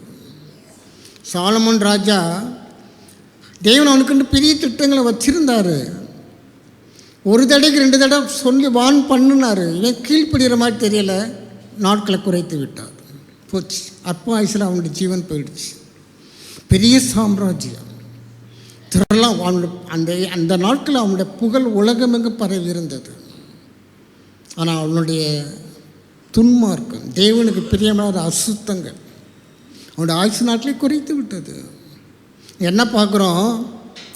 மனுஷருடைய இதயத்துக்குள் இருந்து பொல்லாத சிந்தனைகள். செயல்படணும்னு அவசியமே கிடையாது, சிந்தித்தாலே தொலைஞ்ச நீ. அடுத்தவனுக்கு விரோதமாக நீ சிந்திக்காத. அவன் நல்லவனை கெட்டவனோ அது கத்தற்பாடு. நீ போய்கிட்டே இரு, உனக்கு கொடுக்கப்பட்ட பாதையில் போய்கிட்டே இரு. நம்ம என்ன பண்ணுறோம்னா, நம்ம வேலையை ஒழுங்குபடுத்துறதை விட்டுவிட்டு அடுத்தவங்களை பற்றி பொல்லாத சிந்தனைகள். அடுத்தபடியாக விபச்சாரங்கள், வேசித்தனங்கள், கொலைபாதங்கள், இதெல்லாம் சிந்தனையிலே ஆண்டு சொல்கிறார். தன் சகோதரனை வீணன் என்று சொல்லுகிறவன் அவன் எரி நரகத்துக்கு பாத்திரனாக இருக்கிறான். தன் சகோதரனை போடா யூஸ்லெஸ்ன்னு சொல்லிவிடக்கூடாது. அப்படி சொன்னாலே ஜட்ஜ்மெண்ட்டு. கர்த்தர் சொல்கிறார், பொல்லாத சிந்தனைகள், விபச்சாரங்கள், வேசித்தனங்கள், கொலைபாதகங்கள். அருமையானவர்களே, பிசாசை குறித்து சொல்லும் பொழுது அவன் ஆதி முதற்கொண்டு மனுஷ கொலைபாதகன் என்று வேதத்தை சொல்லப்பட்டிருக்குது. நம்முடைய இருதயம் பரிசுத்தமாக இல்லாவிட்டால் அது ஆட்டோமேட்டிக்காக பிசாசு இருந்துடுவான், அது அசுத்தமாகிடும். அந்த பிசாசு உள்ளே வந்தான்னா அவன் எப்படிப்பட்டவன் போட்டிருக்கு? அவன் ஆதி முதற்கொண்டு மனுஷ கொலைபாதகன். நமக்குள்ள ஏன் பொல்லாத சிந்தனைகள் வருது? இன்றைக்கெல்லாம் எப்படிப்பட்ட கொலைகள் நடக்கிறது? அந்த காலத்துலலாம் ஃப்ரிட்ஜை கண்டுபிடிச்சது எதுக்குன்னு கேட்டிங்கன்னா, உணவுப் பொருட்களை பாதுகாப்பாக உள்ளே வைக்கிற கடை தான். இன்றைக்கி அது எதுக்கு யூஸ் ஆகுதுன்னா, பொண்டாட்டியும் புருஷனையும் கொலை பண்ணி உள்ளே வச்சிடறாங்க. ஃப்ரிட்ஜ் இன்றைக்கி எதுக்கெல்லாம் யூஸ் ஆகுது பாருங்களேன். மனுஷன் அதுக்காக கண்டுபிடிச்சான். பொண்டாட்டியை கொலை பண்ணி பீஸ் தான் கட் பண்ணி ஃப்ரிட்ஜில் வச்சுருக்குறோம். மனிதனுடைய சிந்தனைகள் எல்லாம் பொல்லாதவைகளாக அக்கிரமமாக ஆண்டை இவைகளெல்லாம் எடுத்து நம்மளை விலக்கி போடு, இது உனக்குள்ளே இருக்கக்கூடாது, உன்னுடைய இதயத்தை பரிசுத்தம் பண்ணிக்கோ. களவுகளும் 22வது வசனத்தை கவனிங்க. களவுகளும் பொருளாசைகளும் துஷ்டத்தனங்களும் கபடும் காம விகாரமும் வன்கண்ணும் தூஷணமும் பெருமையும் மதிகேடும் புறப்பட்டு வரும். பொல்லாங்கனவைகளாகிய இவைகளை எல்லாம் உள்ளத்திலிருந்து புறப்பட்டு மனுஷனை தீட்டுப்படுத்தும் என்றார். தீட்டுப்படுத்தும். அசுத்தன் எவனும் தேவ சமூகத்தில் நுழைய முடியாது. அருமையானவர்களே, நம்முடைய ஜீவன் சரியில்லை என்றால் தேவன் நம்மளை புறம்பாக்கி விடுவார், பாளையத்துக்கு புறம்பாக்கி விடுவார். மீரியாம் தன் சகுனை ரொம்ப நேசித்தான். குழந்தை பருவத்துலேருந்து அவள் தான் அவனுக்கு ரொம்ப தாயை காட்டணும், அவர் செகண்ட் மதர் தான் சொல்லணும். ஆனால் அவன் தன்னுடைய சகோனுடைய மனைவிக்கு விரோதமாக பேசும் பொழுது கர்த்தருக்கு கோபம் வந்துருச்சு. அதை நீ ஏன் பேசுகிற, உனக்கு யார் அந்த அதிகாரம் கொடுத்தா? உன் தம்பி தான், ஆனால் அவன் என்னுடைய தாசன், என் வீட்டில் எங்கே அவன் உண்மை உள்ளவன், அவனை குறித்து பேசுகிற உனக்கு எப்படி உனக்கு தைரியம் வந்துச்சு? கர்த்தர் பாளையத்துக்கு புறம்பாக்கி விட்டார். நீ வீட்டில் அதெல்லாம் படித்து பாருங்க. நம்ம வீட்டுக்குள்ளே இதெல்லாம் நடக்குது. நார் சண்டைன்னு சொல்லுவாங்க. நார் சண்டை, நாத்தனார், மாமனார், இந்த நார்கள்லாம் நேசிக்க கற்றுக்கொள்ளணும். அவர் ஒருவேளை தவறு செய்வார்கள் என்றால் கர்த்தர் பார்த்து கொள்ளுவார். அவர் நியாயமுள்ள நீதி உள்ள நியாயாதிபதி. உன்னை உன்னை தொடுறான்னா என் கண்மணியை தொடுகிறான்னு சொல்லி ஆண்டவர் சொல்கிறார். நமக்கு விரோதமாக சூழ்நிலைகள் நம்ம வீட்டிலே இருக்கலாம், இல்லாமலும் இருக்கலாம். ஆனால் நாம் நம்முடைய இருதயத்தை சரியாக தேவனுக்கு முன்பதாக சரியாக வைத்துக்கொள்ள கற்றுக்கொள்ள வேண்டும். வசந்த திருப்பி வாசிங்க. மனுஷனுக்குள்ளே இருந்து புறப்படுகிறதே மனுஷனை தீட்டுப்படுத்தும். எப்படி எனில் மனுஷனுடைய இருதயத்துக்குள்ளிருந்து பொல்லாத சிந்தனைகளும் விபசாரங்களும் வேசித்தனங்களும் கொலை பாதகங்களும் களவுகளும் பொருளாசைகளும் துஷ்டத்தனங்களும் கபடும் காம விகாரமும் வன்கண்ணும் தூஷணமும் பெருமையும் மதிகேடும் புறப்பட்டு வரும். பொல்லாங்கனாகிய இவைகள் எல்லாம் உள்ளத்திலிருந்து புறப்பட்டு மனுஷனை தீட்டுப்படுத்தும் என்றார். பொல்லாங்கனவைகளாகிய இவைகள் எல்லாம் எங்கே ஸ்டாக் இருக்குது? உள்ளத்துக்குள்ளே இருக்குது. நம்மை தீட்டுப்படுத்தி விடும். அருமையானவர்களே, இதெல்லாம் நமக்கு தான் ஆவியான எழுதி வச்சிருக்கிறாரு. மத்தேயு சுவிசேஷம் 23வது அதிகாரம், மத்தேயு 23:25 வாசிப்போம். மாயக்காரராகிய வேதபாரகரே, பரிசேயரே, உங்களுக்கு ஐயோ! போஜன பான பாத்திரங்களின் வெளிப்புறத்தை சுத்தமாக்குகிறீர்கள், உள்புறத்திலோ அவைகள் கொள்ளையினாலும் அநீதியினாலும் நிறைந்திருக்கிறது. போஜன பான பாத்திரங்களின் வெளிப்புறத்தை சுத்தமாக்குறோம். நம்ம அங்கே பார்த்தோம்ல, செப்பு கொம்பு வீட்டில் இருக்க அத்தனையும் சுத்தம் பண்ணிவிடுவோம். கை கழுவாமல் சாப்பிட மாட்டோம், ஸ்நானம் பண்ணாமல் சாப்பிட மாட்டோம். ஆண்டவர் சொல்கிறாரு, போஜன பான பாத்திரங்களின் வெளிப்புறத்தை சுத்தமாக்குகிறீர்கள், உட்புறத்திலோ. அது யார் சுத்தம் பண்ணுறது? உட்புறத்திலோ அவைகள் கொள்ளையினால் அநீதியினால் இருக்குது, நிறைஞ்சு இருக்குது. ஆனால் ஆண்டவர் சொன்னார், பிறனுக்கு உண்டான யாது ஒன்றையும் இச்சையாதிருப்பாயா, எடுத்துக்கொள்ளாத. உனக்கு வேணுமா? கர்த்தர்கிட்ட கேளு. தம்மிடத்தில் வேண்டிக் கொள்கிறவர்களுக்கு நன்மையாளர்களை கொடுப்பது அதிக நிச்சயம். என்னுடைய வாழ்க்கையில் நான் இதெல்லாம் ரொம்ப அனுபவிச்சிருக்கிறேன். அதனால தான் நான் சொல்ல முடியுது. என்னால் முதல் முறையாக எங்களுக்கு ஃபஸ்ட்டு ஒரு குழந்தை பிறந்தது. அடுத்தபடியாக ரெண்டாவது எங்களுக்கு கர்த்தர் ஒரு ரெண்டாவது குழந்தைய கொடுத்தாரு. நாங்கள் அப்போல்லாம் வந்து பால் வாங்கி அப்பப்போ சூடு பண்ணி அதை ப்ரிசர்வ் பண்ணுறதுக்கு எங்களுக்கு கொஞ்சம் கஷ்டமாக இருந்தது. உடனே ஒரு ஃப்ரிட்ஜு வாங்கலாம்னு யோசித்தோம். நான் கடையில் கேட்கும்போது அன்னைக்கு ரேட்டுக்கு நான் சொல்கிறது வந்து கிட்டத்தட்ட ஒரு 28 வருஷத்துக்கு முன்னாடி நடந்தது சம்பவம். நான் வந்து டி நகரில் போய் ஃப்ரிட்ஜு பார்த்தேன். அப்போ 18,000 சில்லரை சொன்னாங்க அந்த ஃப்ரிட்ஜோட ரேட்டு. என் கையில் காசு கிடையாது, ஆனால் தேவை எனக்கு பிள்ளைகளுக்கு. அது அப்படி ஒரு பொருள் வந்து எனக்கு நான் வந்து ஆடம்பரத்துக்கோ அல்லது ஒரு இதுக்காண்டி கௌரவத்துக்காண்டி அதை வாங்கலை, எனக்கு தேவையாக இருந்தது. கொஞ்ச நாளே என் கையில் பணம் வந்தது. என் கையில் இருந்த பணம் 2 ஃப்ரிட்ஜு வாங்குற அளவுக்கு என் கையில் பணம் இருந்துச்சு. நான் அந்த கடையில் போய் வாங்கும்போது பெஸ்ட்டு பொருள் தான் நான் பார்த்தேன். நான் அந்த கடையில் அதுதான் அன்னைக்கு இருந்த ரேட்டுக்கு அதுதான் அதிகபட்ச ரேட்டு. அதெல்லாம் அதுக்கு கீழே உள்ள ரேட்டில் தான் நிறையா ஃப்ரிட்ஜ் வச்சுருந்தோம். இதுதான் அதிகபட்சம் உயர்ந்தபட்ச மதிப்புள்ள ஃப்ரிட்ஜு வந்து அதுதான். நான் ஆண்டோட போகும்போதே சொன்னேன், ஆண்டவரே நான் போய்ட்டு என்னத்தையாச்சும் டீட்டில் வரமாட்டேன் ஆண்டவரே, எனக்கு வந்து நான் எதை விரும்புகிறேனோ அதை நீங்கள் எனக்கு வாங்கி கொடுக்கணும் ஆண்டவரே. நீ இப்போ கர்த்தருடைய கை கரம் குறுகி போகவில்லை, குறுகி போகாது. அந்த ஃப்ரிட்ஜு வாங்கிட்டு கையில் வந்து என் பர்ஸை நான் திறந்து பார்த்தேன். இன்னொரு ஃப்ரிட்ஜு வாங்குறதுக்கு என் கையில் பணம் இருந்தது. என் வாழ்க்கையில் நான் அதே மாதிரி முதல் ஒரு வண்டி வாங்கணும்.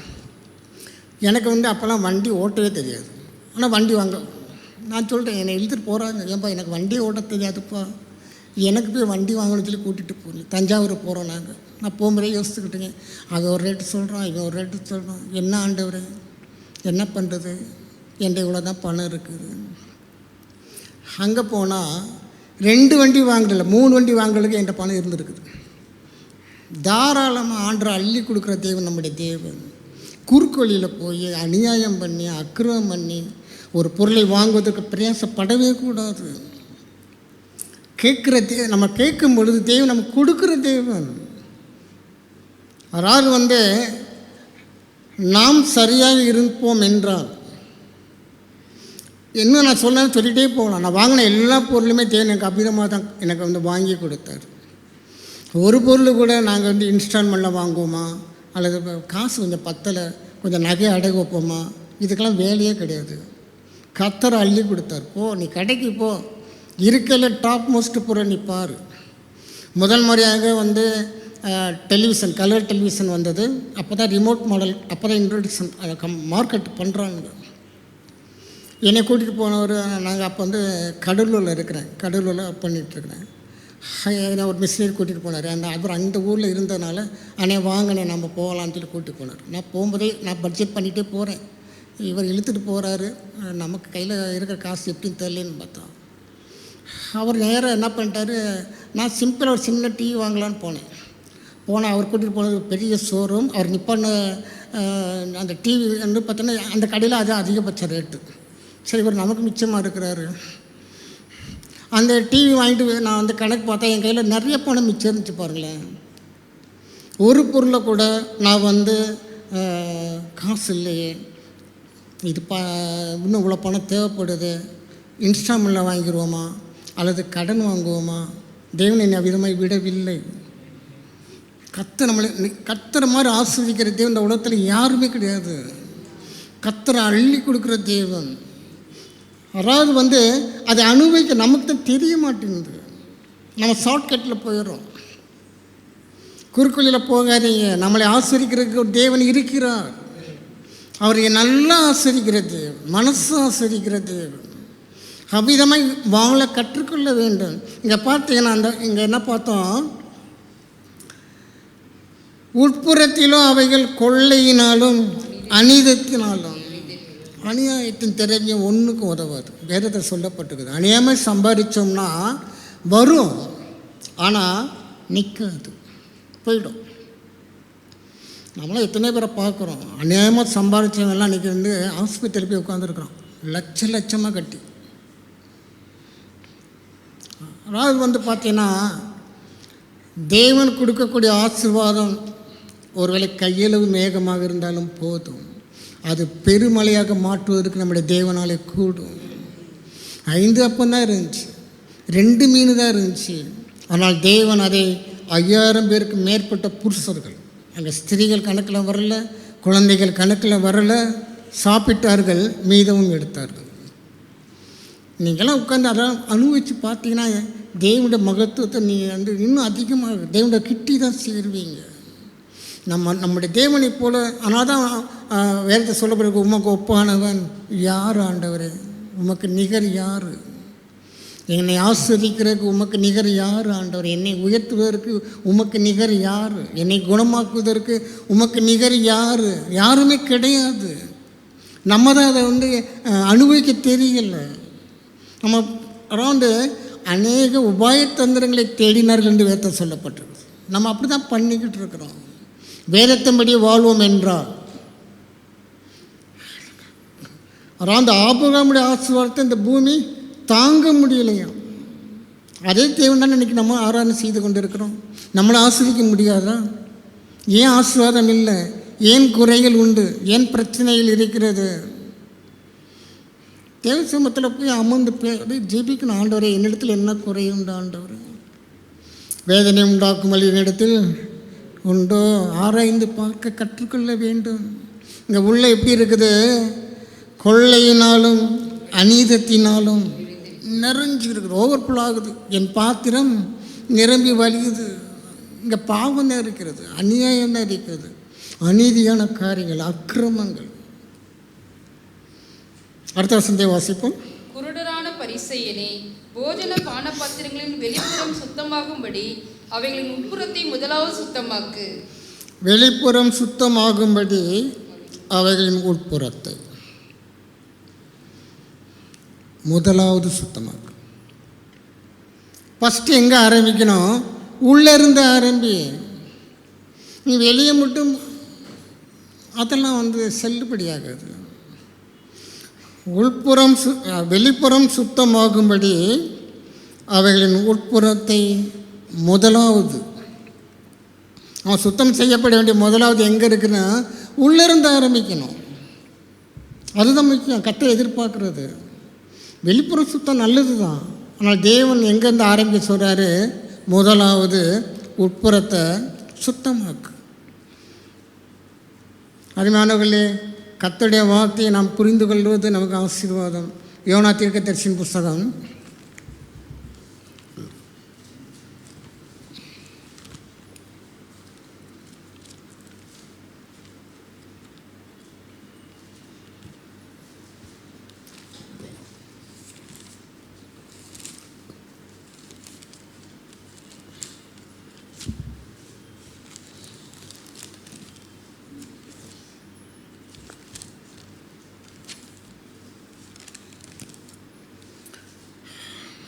3வது அதிகாரம் 8வது வசனத்தை வாசிப்போம். மனுஷரும் மிருகங்களும் ரட்டினால் மூடிக்கொண்டு தேவனை நோக்கி உரத்த சத்தமாய் கூப்பிடவும், அவரவர் தம் தம் பொல்லாத வழியையும் தம் தம் கையிலுள்ள கொடுமையையும் விட்டு திரும்பவும் கடவர்கள். தம் தம் பொல்லாத வழியையும் தம் தம் கையில் உள்ள கொடுமையையும். முதலாவது தேவனுக்கு விரோதமான அசுத்தங்களை நம்ம விட்டு அப்புறப்படுத்தணும். அடுத்தபடியாக நமக்கு நாமே தீமை செய்கிறவர்களாக இருக்கிறோம். நம்முடைய இதயம் பரிசுத்தமாக இல்லை என்றால் நமக்கு நாமே தீமை செய்கிறவர்களாக இருக்கிறோம். இதுங்க 3வது என்ன சொல்லப்பட்டிருக்கிறது? நாம் அடுத்தவங்களுக்கு தீமை செய்யாதவர்களாக இருக்கும்படியாக. நமக்கு நாமே தீமை செய்வது என்பது தற்கொலைக்கு சமானம். தன் ஆத்துமாவை நஷ்டப்படுத்தினால் அவனுக்கு லாபம் என்ன? நஷ்டப்படுத்தி கொண்டிருக்கிறோம். தற்கொலைக்கு சமானமாக. இது எப்படின்னா கொலை பாதகத்துக்கு சமானமானது. தம் தம் பொல்லாத வழி. யாரும் தனக்குத்தானே கேடு செய்ய மாட்டாங்க. யாருக்கு கேடு செய்வாங்க? அடுத்தவனுக்கு, தன்னை தவிர மற்றவங்களுக்கு. தம் தம் பொல்லாத வழியையும் தம் தம் கையில் உள்ள கொடுமை. அருமையானவர்களே, கர்த்தர் எதிர்பார்க்கிறார். அடுத்தவங்களுக்கு நம்ம செய்யும் பொழுது நியாயமாக, நேர்மையாக, நீதியாக, நாம் செய்கிற காரியங்கள் இருக்க வேண்டியது அவசியமாக இருக்கிறது. கர்த்தர் எல்லாத்தையும் பார்த்துக்கிட்டு தான் இருக்கிறாரு. இன்றைக்கி ஒரு வேளை நமக்கு அடி விழாமல் இருக்கலாம், ஆனால் கர்த்தர் அதேதின் காலத்தில் எல்லாத்தையும் நேர்த்தியாக செய்வார். அடியும் நேர்த்தியாக விடும். தேவன் அதெல்லாம் பாரபட்சம் பார்க்குற தேவன் கிடையாது. எல்லாத்துக்கும் உண்டு, காலம் உண்டு. எல்லாத்துக்கும் ஒரு காலம் தேவன் வைத்திருக்கிறார். விதைப்பதற்கு ஒரு காலம் உண்டு என்றால் அறுவடைக்கும் உண்டு. மனுஷன் எதை விதைக்கிறானோ அதை தான் இருக்க முடியும். இங்கே பார்த்தீங்கன்னா அவனவன் தம் தம் பொல்லாத வழியையும் கையில் உள்ள கொடுமையை விட்டு திரும்ப. போதும், நீ பண்ணின அக்கிரமம் போதும். இங்கே என்ன பிரச்சனைன்னு கேட்டிங்கன்னா 4வது வசனத்தை வாசிப்போம். யோனா நகரத்தில் பிரவேசித்து ஒரு நாள் பிரயாணம் பண்ணி இன்னும் 40 நாள் உண்டு. அப்பொழுது நினிவே கவிழ்க்கப்பட்டு போம் என்று. இன்னும் 40 நாள் தான் கேடு கொடுக்குறாரு ஆண்டவர். 40 days. இன்றைக்கி 40 நாள் உபவாசம் நடக்குது. எதற்கு என்றால் அற்புதங்களை பெற்றுக்கொள்ள முடியாது. அது டிசம்பர் மாதம்லாம் உபவாச ஜபத்துக்கு பஞ்சமே கிடையாது. ஆசீர்வாத உபவாச ஜபம், எழுப்புதல் உபவாச ஜபம். எங்கேயாச்சும் மனம் திரும்புகிற உபவாச ஜப கூட்டம் நடத்த பார்த்துருக்கீங்களா? எங்கேயாச்சும் நோட்டீஸ் கொடுத்துருக்குறாங்களா? வாங்க நம்மளாம் மனம் திரும்புவோம். ஒரு பையன் வரமாட்டோம். மனம் திரும்புன்னு சொன்னால் பாஸ்டர் ஃபேமிலி அங்கே இருக்குமான்னு தெரியாது, எல்லாம் ஓடிடுவாங்க. இது கடினமான உபதேசம். இதெல்லாம் ஏற்றுக்க முடியாது. சமயத்தில் ஒரு ஆராதனை நான் பார்த்தேன், உபவாச ஜபம். மனுஷன் ஆசீர்வாதங்களை அள்ளி வீசுகிறாரு. மக்கள் ஆரவாரம் பண்ணுறாங்க. அவரால் பேசுகிறத நிப்பாட்டுறார். ஆரவாரம் அவ்வளோ கைத்தட்டுறான், சத்தம் போடுறான். ஒரே அல்லேலியா தான், ஒரே ஸ்தோத்திரம் தான். இன்னும் எனக்கு ஒரு ஆச்சரியமாக இருந்துச்சு. ஆண்டவர்கிட்ட கேட்டேன், என்ன ஆண்டவர் இவ்வளவு ஜனங்கள் திரண்டுருக்குறாங்க? எல்லாம் உபவாச ஜபம், கைத்தட்டுறதும் ஆரவாரம் பண்ணுறதும். அவனால் பிரசங்கத்தை கண்டினியூ பண்ண முடியல. நிப்பாட்டி தான் அவர் பிரசங்கம் பண்ணுறாரு. ஏன்னா ஃபுல் ஆசீர்வாதம். ஆண்டை சொன்னார், இந்த பாஸ்டர் மட்டும் மனம் திரும்புகள் பிரசங்கம் பண்ண சொல்லு, எவனாச்சும் உட்காந்துருப்பானான்னு பார்ப்பேன். என்னோட ஆண்டர் சொன்ன வார்த்தை, இந்த பிரசங்கர் மாத்திரம் ஆசீர்வாதத்தை நிப்பாட்டிட்டு மனம் திரும்புங்கள் சொல்லி பிரசங்கம் பண்ணட்டும் பார்ப்போன்னு ஆண்டவர்.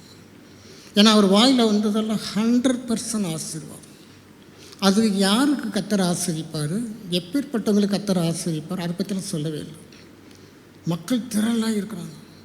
சபை நம்பிருச்சு.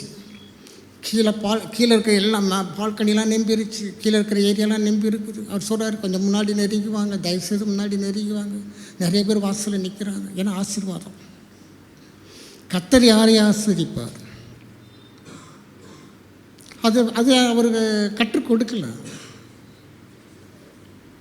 அரிமானவர்களே, ஆசீர்வாதத்தை பின்பதாக ஓடுவதற்கு முன்பதாக தேவனுக்கு பின்பதாக நடக்க கற்றுக்கொள்ள வேண்டும். ஒருவன் என்னை பின்பற்றி வர விரும்பினால் தன்னைத்தான் வெறுத்து தன் சிலுவை எடுத்துக்கொண்டு என்னை பின்பற்ற கடவன்.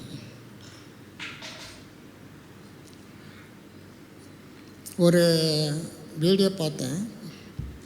எப்பவும் வீடியோ பார்ப்பீங்களாம் கேட்காதீங்க. என்றைக்கு ஒரு நாள் எப்போயோ பார்த்தது, அதுக்கெலாம் எனக்கு நேரம் கிடையாது. என்றைக்கு என்ன ஒரு நாள் பை சான்ஸாக பார்க்குறதுன்னா, அதில் ஒரு வீடியோவில் கள்ளக்காதலுடன் சேர்ந்து தன் கணவனை கொன்ற மனைவி, அந்த டைட்டில் போட்டிருந்தான், கள்ளக்காதலுடன் சேர்ந்து தன் கணவனை கொன்ற மனைவி. 15 நிமிஷத்துக்கு முன்பதாக தான் அதை அப்லோட் பண்ணியிருக்கிறாங்க. வியூஸ் 1800 பேர். 15 நிமிஷத்தில் 1800 பேர் இதை ரசிச்சிருக்கிறாங்க. எவ்வளோ முக்கியமான செய்தி. கள்ளக்காதலுடன் சேர்ந்து கணவனை கொலை செய்த மனைவி. அப்போ அந்த 1800 பேருக்கு அது எவ்வளோ உற்சாகமாக இருந்திருக்கும் பாருங்களேன். சார், நம்ம வீட்டிலேருந்து ஆட்கள் இருக்கிறாங்க, சரியில்லைடா. நான் அதை பார்த்து நொந்துட்டேன் பாருங்களேன். அதுக்கு அடுத்த வீடியோ ஒரு அருமையான செய்தி. ஒரு நல்ல ஒரு பெண்டிகாச சர்ச்சில் ஒரு செய்தி கொடுத்துருக்குறாங்க. அது வியூஸே இல்லை. ஓஹோ இவங்கெல்லாம் கொலை செய்கிற அந்த மாதிரி வீடு தான் பார்ப்பாங்க போல இருக்கு. அது கணவனை கொலை செய்யணும். கள்ளக்காதலோடு சேர்ந்து கணவர்களாம் ஜாக்கிரதையாக இருங்க. ஒரு எச்சரிப்பு கொடுக்குற மாதிரி. சமுதாயம் எங்கே போய் கொண்டு இருக்கிறது? 15 நிமிஷத்தில் 1800 வியூஸ். அதுக்கு முன்னாடி எவ்வளோ வந்துச்சு தெரில, நான் மூடிட்டேன். நான் உள்ளெல்லாம் போய் பார்க்கல. உள்ளுக்குள்ளே எப்படி இருக்குது? தம் பொல்லாத வழி இருக்குது, கொடுமை இருக்கிறது. அதை விட்டு திரும்பு, உங்களை பரிசுத்தம் பண்ணிக்கொள்ளுங்கள். நாளைக்கு தேவன் உங்கள் நடுவிலே அற்புதம் செய்வார். அற்புதங்கள் செய்யறதுக்கு அவர் ரெடியாக இருக்கிறாரு. நாம் பரிசுத்தமாக இருக்க நாம் ரெடியாக இருக்கிறோம். அதனால இதை பார்த்தீங்கன்னா இதில் ஒரு பெரிய ஒரு உபவாச நடக்குது. நீங்கள் வீட்டில் போய் எல்லாம் படித்து பாருங்க, நேரமாக ஆகிடுச்சு. இதில் என்னன்னு கேட்டிங்கன்னா இந்த 7வது வசனம் மட்டும் வாசிங்க.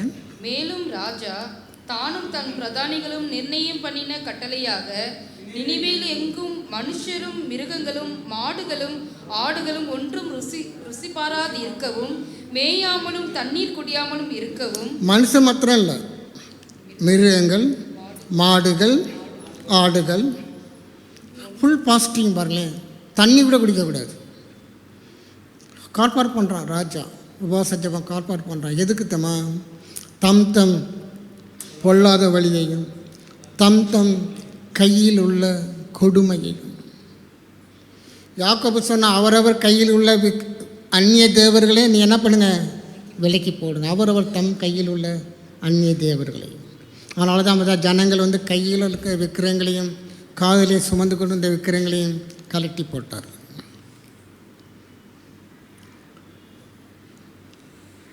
மத்தேயு சுவிசேஷம் 18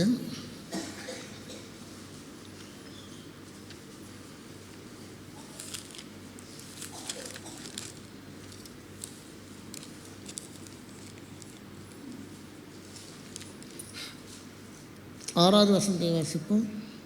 என்னிடத்தில் விசுவாசமாய் இருக்கிற இந்த சிறியரில் ஒருவனுக்கு இடரில் உண்டாக்குகிறவன் எவனோ அவனுடைய கழுத்தில் ஏந்திரக்கல்லை கட்டி சமுத்திரத்தின் ஆழத்திலே அவனை அமிழ்த்துகிறது அவனுக்கு நலமாயிருக்கும். என்னிடத்தில் விசுவாசமாய் இருக்கிற இந்த சிறியரில் ஒருவன். சிறியர்னால் லீஸ்ட்னு ஒரு அற்பமான ஒரு மனுஷன். பொதுவாக மனிதர்களுக்கு தன்னை காட்டும் தாழ்வாக இருக்கவங்களுக்கு ஒரு அற்பமான ஒரு பார்வை, ஒரு பேச்சு, நக்கலை, ஒரு சிரிப்பு. இது இயற்கையாக மனிதன் இருக்கிற சுபாவம். தன்னை காலம் தாழ்ந்தவங்கள அற்பமாக பார்க்குறது, அற்பமாக நடத்துறது. ஒருவேளை இன்றைக்கி அவன் அற்பமாக இருக்கலாம், தெய்வம் நாளைக்கு அவனை உயர்த்த முடியும். யோசேப்பு எகிப்து தேசத்தில் 2வது பிரதானியாய் வந்ததுக்கு முன்பதாக அவன் சிறைச்சாலையில் தான் இருந்தான், அடிமையாக இருந்தான். அவன் பெரிய ராஜவம்சத்திலிருந்து வரல. கர்த்தர் அவனை உயர்த்தினார். இன்றைக்கி ஒருவேளை நம்முடைய பொசிஷன் தாழ்மையாக இருக்கலாம், நாளைக்கு கர்த்தர் அற்புதங்களை செய்வதற்கு போதுமானவர். யாரையுமே அற்பமாக இருக்கக்கூடாது. என்னிடத்தில் விசுவாசமாக இருக்கிற இந்த சிறியரில் ஒருவனுக்கு அவரவர் தம் கையில் உள்ள கொடுமைகளை. நம்ம அடுத்தவங்களுக்கு செய்கிற காரியம் சின்னதோ பெருசோ அவருடைய மனதை காயப்படுத்துமானால் தேவன் நியாயத்தில் கொண்டு வருவார். இன்றைக்கெல்லாம் பார்த்தீங்கன்னா சர்வசாதாரணம் என்ன சொல்கிறாங்க, உனக்கு இன்னும் வேலை கிடைக்கலையா, உனக்கு இன்னும் பிள்ளை பெறலையா, கல்யாணம் ஆகி 5 வருஷம் ஆச்சுன்ற 10 பேர் மத்தியில் வச்சு கேட்குறது. உங்களுக்கு ரொம்ப அக்கறை, இவங்களுக்கு மட்டும்தான் அக்கறை. மேலே அக்கறை உள்ளவங்க முழங்கால் படி போட்டு ஜெபம் பண்ணுங்க. உனக்கு இன்னும் கல்யாணம் ஆகலையா, இவங்களுக்கு இப்போ தான் ஓவர் அக்கறை. கர்த்தர் மேலேருந்து பார்த்துக்கிட்டு இருக்கிறாரு. ஓகோ, உனக்கு போனால் போதும் கொடுத்தா நீ அடுத்தவங்களை நக்கல் பண்ணுறியா? அவரவர் தம் கையில் உள்ள கொடுமைகளை விட்டு நல்லா வெளியே வா. அடுத்தவங்களை அற்பமாக நினைக்காத. இன்னைக்கு ஒருவேளை அவங்களுடைய நிலைமை தாழ்ந்து இருக்கலாம். 24 ஹவர்ஸில் கர்த்தரை உயர்த்த முடியும், அற்புதங்களை செய்ய முடியும். என்னிடத்தில் விசுவாசமாக இருக்கிறார். தேவ சமூகத்தில் அவங்க காத்திருக்கலாம். தேவன் அதுக்குன்னு ஒரு காலத்தை வைத்திருப்பார். உனக்கு என்ன? நீ வேலை இல்லைன்னா நீ வேலை கொடுத்துட போறியா? இன்னுமா வாடகை வீட்டில் குடியிருக்கிறீங்க, ஏம்மா நீ உன் வீட்டை கொடுத்துட போறியாம்மா? அப்படிலாம் சொல்கிறோம் நம்ம. அவங்க வாடகை வீட்டில் இருந்தால் உனக்கு என்ன, கர்த்தர் உனக்கு வீடு கொடுத்துருக்குறாருல்ல, போய்கிட்டே இரு. கர்த்தர் அதை காட்டிலும் பெரிய வீடை கொடுப்பதற்கு வல்லவர். அவங்க எப்படி இருக்கிறாங்க? என்னிடத்தில் விசுவாசமாக இருக்கிற இந்த சீரியரில் ஒருவனுக்கு. நம்ம அடுத்தவங்களை பார்த்து அற்பமாய் பேசுவோம் என்றால் நமக்கு நாமே குழி வெட்டுறோம். ஜாக்கிரதை உள்ளவர்களாக இருக்கணும். தம் தம் கையில் உள்ள கொடுமை என்று வேதம் சொல்லுகிறது. அடுத்தவங்களை காயப்படுத்துறது வார்த்தையினால், பார்வையினால். அவங்களுக்கு ஏன் கர்த்தர் எல்லாத்தையும் நேரம் வச்சுருப்பார், கர்த்தர் அவங்களை உயர்த்துவார். இடையில நம்ம என்ன பண்ணுறோம்? நமக்கான அவ்வளோ அக்கறையா அடுத்தவங்களை குறித்து? ஒருவேளை அப்படி உங்களுக்கு ஒரு பாரம் இருக்குமானால் போடுங்க உபவாசம். ஆண்டவரே இந்த காரியத்தை அவங்களுக்கு செய்யுங்க ஆண்டவரே, அழுங்க, ஜெபம் பண்ணுங்க. அதை விட்டு 10 பேர் மத்தியில் வச்சுக்கிட்டு இன்னுமா வாடகையில் குடியிருக்கிறீங்க, அது கொடுமை. தேவனுடைய பார்வையில் வேதம் அதை எச்சரிக்கிறது. யாருடைய மனதையும் காயப்படுத்தக்கூடாது. உன்னை ஆசீர்வதித்திருக்கிறாரா, போய்கிட்டே இருக்கு. அவங்களுக்கும் கர்த்தர் ஒரு நேரம் வைத்திருப்பார், அவர்களையும் ஆசீர்வதிப்பார், அவர்களையும் உயர்த்துவார். என்னிடத்தில் விசுவாசம், அந்த வசனத்தை கவனிச்சிங்கன்னா, என்னிடத்தில் விசுவாசமாக இருக்கிற அவன் என் மேலே நம்பிக்கை இருக்கிறான். எனக்கு அவனுக்கும் தான் பிரச்சனை, உனக்கு இடையில நீ ஏன் வர்ற? கொடுமை என்று வேதம் சொல்லுகிறது. என்னிடத்தில் விசுவாசமாக இருக்கிற இந்த சீரியல், இன்றைக்கி அவன் சின்னவன், நாளைக்கு நான் அற்புதம் செய்யும் பொழுது அவன் எகிப்து தேசத்து முழுவதுக்கும் 2வது அதிபதியாக இருப்பான். ராஜா சொன்னான், எல்லாம் அவனுக்கு முன்பதாக தெண்டனிட்டு பணியுங்கன்னு சொன்னான். அந்த பணிஞ்ச கூட்டத்தில் போத்திபார் இருந்தான், அவன் மனைவியும் இருந்தாள். அருமையானவர்களே, அவனை நியாயம் தீர்த்த நியாயாதிபதியும் அவனுக்கு முன்பதாக பணிந்தான். தரையில் சாஷ்டாங்கமாக விழுந்து பணியை வைக்க தேவன் செய்தார். யாரையுமே அற்பமாக எடுக்கக்கூடாது. நம்ம வந்தோமா, முடிந்தால் மற்றவர்களுக்கு உதவி செய்வோம், முடியாவிட்டால் ஜெபம் பண்ணுவோம், போய்கிட்டே இருப்போம். அடுத்தவர்களை காயப்படுத்துவது தேவனுடைய பார்வையிலே கொடுமை. அவரவர் தம் தம் கையில் உள்ள பொல்லாத வழி, தம் தம் கையில் உள்ள கொடுமைகளை விட்டு அப்புறப்படுத்த வேண்டியது அவசியமாக இருக்கிறது. இந்த ஜப குறிப்பு எங்கே வருது? பெரிய உபவாசம், தேசமெங்கும். மிருக ஜீவன்கள் மாத்திரமில்ல, ஆடு மாடு எதுவும் தண்ணி கூட குடிக்கக்கூடாது. கடுமையான உபவாசம். பர்பஸ் அருமையான பர்பஸ். அதில் என்ன சொல்லப்பட்டிருக்கிறது அதை வாசிங்க. யோனா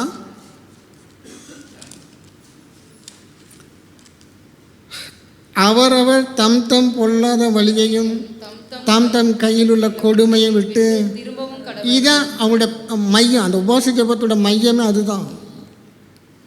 இன்றைக்கி நம்மளாம் உபவாச ஜபத்துக்கெலாம் பஞ்சமே கிடையாது. அது டிசம்பர் மாதம் வந்துருச்சுன்னு வச்சுக்கோங்களேன், நோட்டீஸ் வீட்டுக்குள்ள வந்து குமிச்சிது. நாங்கள் இங்கே உபவாச கூட்டம் நடத்துகிறோம், வாங்க. எதுக்குங்க உபவாசம் நடத்துறீங்க? ஆசீர்வாதமாக கிளம்பு. எல்லாம் அள்ளி கட்டிட்டு போகிறாங்க. ஒரே அங்கே அளப்புறதான், கை தட்டுறதும் ஆரவாரம் பண்ணுறதும். அங்கே மேலே ஒருத்தர் பார்த்துட்டே இருப்பார். ஓகோ, மடி நிறையா கொடுமையை வச்சுக்கிட்டு இங்கே வந்து அந்த ஆர்ப்பாட்டம் பண்ணிக்கிட்டு இருக்கிறார். நம்முடைய ஜெபம் கேட்கப்பட வேண்டும் என்றால், நாம் அங்கீகரிக்கப்பட வேண்டும் என்றால், நாம் ஆசிரிக்கப்பட வேண்டும் என்றால், நம் கையில் உள்ள கொடுமையை நம்மை விட்டு தூர போடணும், கிட்ட கூட வச்சுருக்கக்கூடாது. இந்த சிறியர்கள் ஒருவனுக்கு இடரல் உண்டாக்கிறவன் ஏவனோ. அவங்க என்ன பண்ணுவான்? பாரிக்கு பிறகு தேவனை நோக்கி முறையிடுவாங்க. ஆண்டவரே, ஏன் என்னை இன்னும் ஆஸ்வதிக்கலை? அவன் என்னை சுட்டி காட்டுறான், ஏன் என்னை இன்னும் ஆஸ்வதிக்கலை? தேவனுக்கு முன்பதாக அது பாவம் என்று வேதம் சொல்லுகிறது. காயப்பட்டவங்க சும்மா இருப்பாங்களா? தேவனை நோக்கி முறையிடுவார்கள். தேவன் அதை நியாயத்தில் கொண்டு வந்து நிறுத்துவார். ஜாக்கிரதையாக இருக்க வேண்டியது அவசியமாக இருக்கிறது. அந்த 6வது வசனத்தை மீண்டும் வாசிப்போம். மத்தேயு 18. ஒருவனுக்கு இடரில் உண்டாக்கிறவன் எவனோ அவனுடைய கழுத்தில் ஏந்திரக்கல்லை கட்டி சமுத்திரத்தின் ஆழத்திலே அவனை அமுழ்த்துகிறது அவனுக்கு நலமாயிருக்கும். கழுத்தில் எந்திர கல்லை கட்டி, இங்கிலீஷில் லார்ஜ் ஸ்டோன் போட்டுருக்கு, ஆனால் இருக்கையில் பெரிய கல்லாக பார்த்து கட்டு, நீந்தி மேலே வந்தாலும் வந்துருக்கும். இருக்கையில் பெரிய கல்லை எடுத்து என் கழுத்தில் கட்டு, இவனை நீச்சல் அடித்து மேலே வந்துடுவான். எங்கே கொண்டு போய் போட சொல்கிறாரு? ஓரத்தில் போட்டால் வந்துடுவான். பொல்லாத பகலுக்கு நடு கடலை கொண்டு போய் போட்டுட்டு வந்துடும். அப்படி போடுவது அவனுக்கு நல்லது. இவன் பிறவாதி இருந்தால் நம்ம அந்த கேட்டகையில் இருக்கக்கூடாது.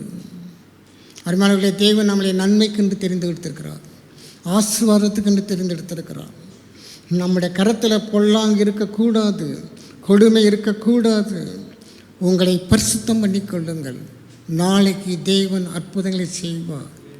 அற்புதங்களுக்காக நீ உபவாசம் இருக்காதீங்க, மனம் திரும்புவதற்காக உபவாசம் இருங்க.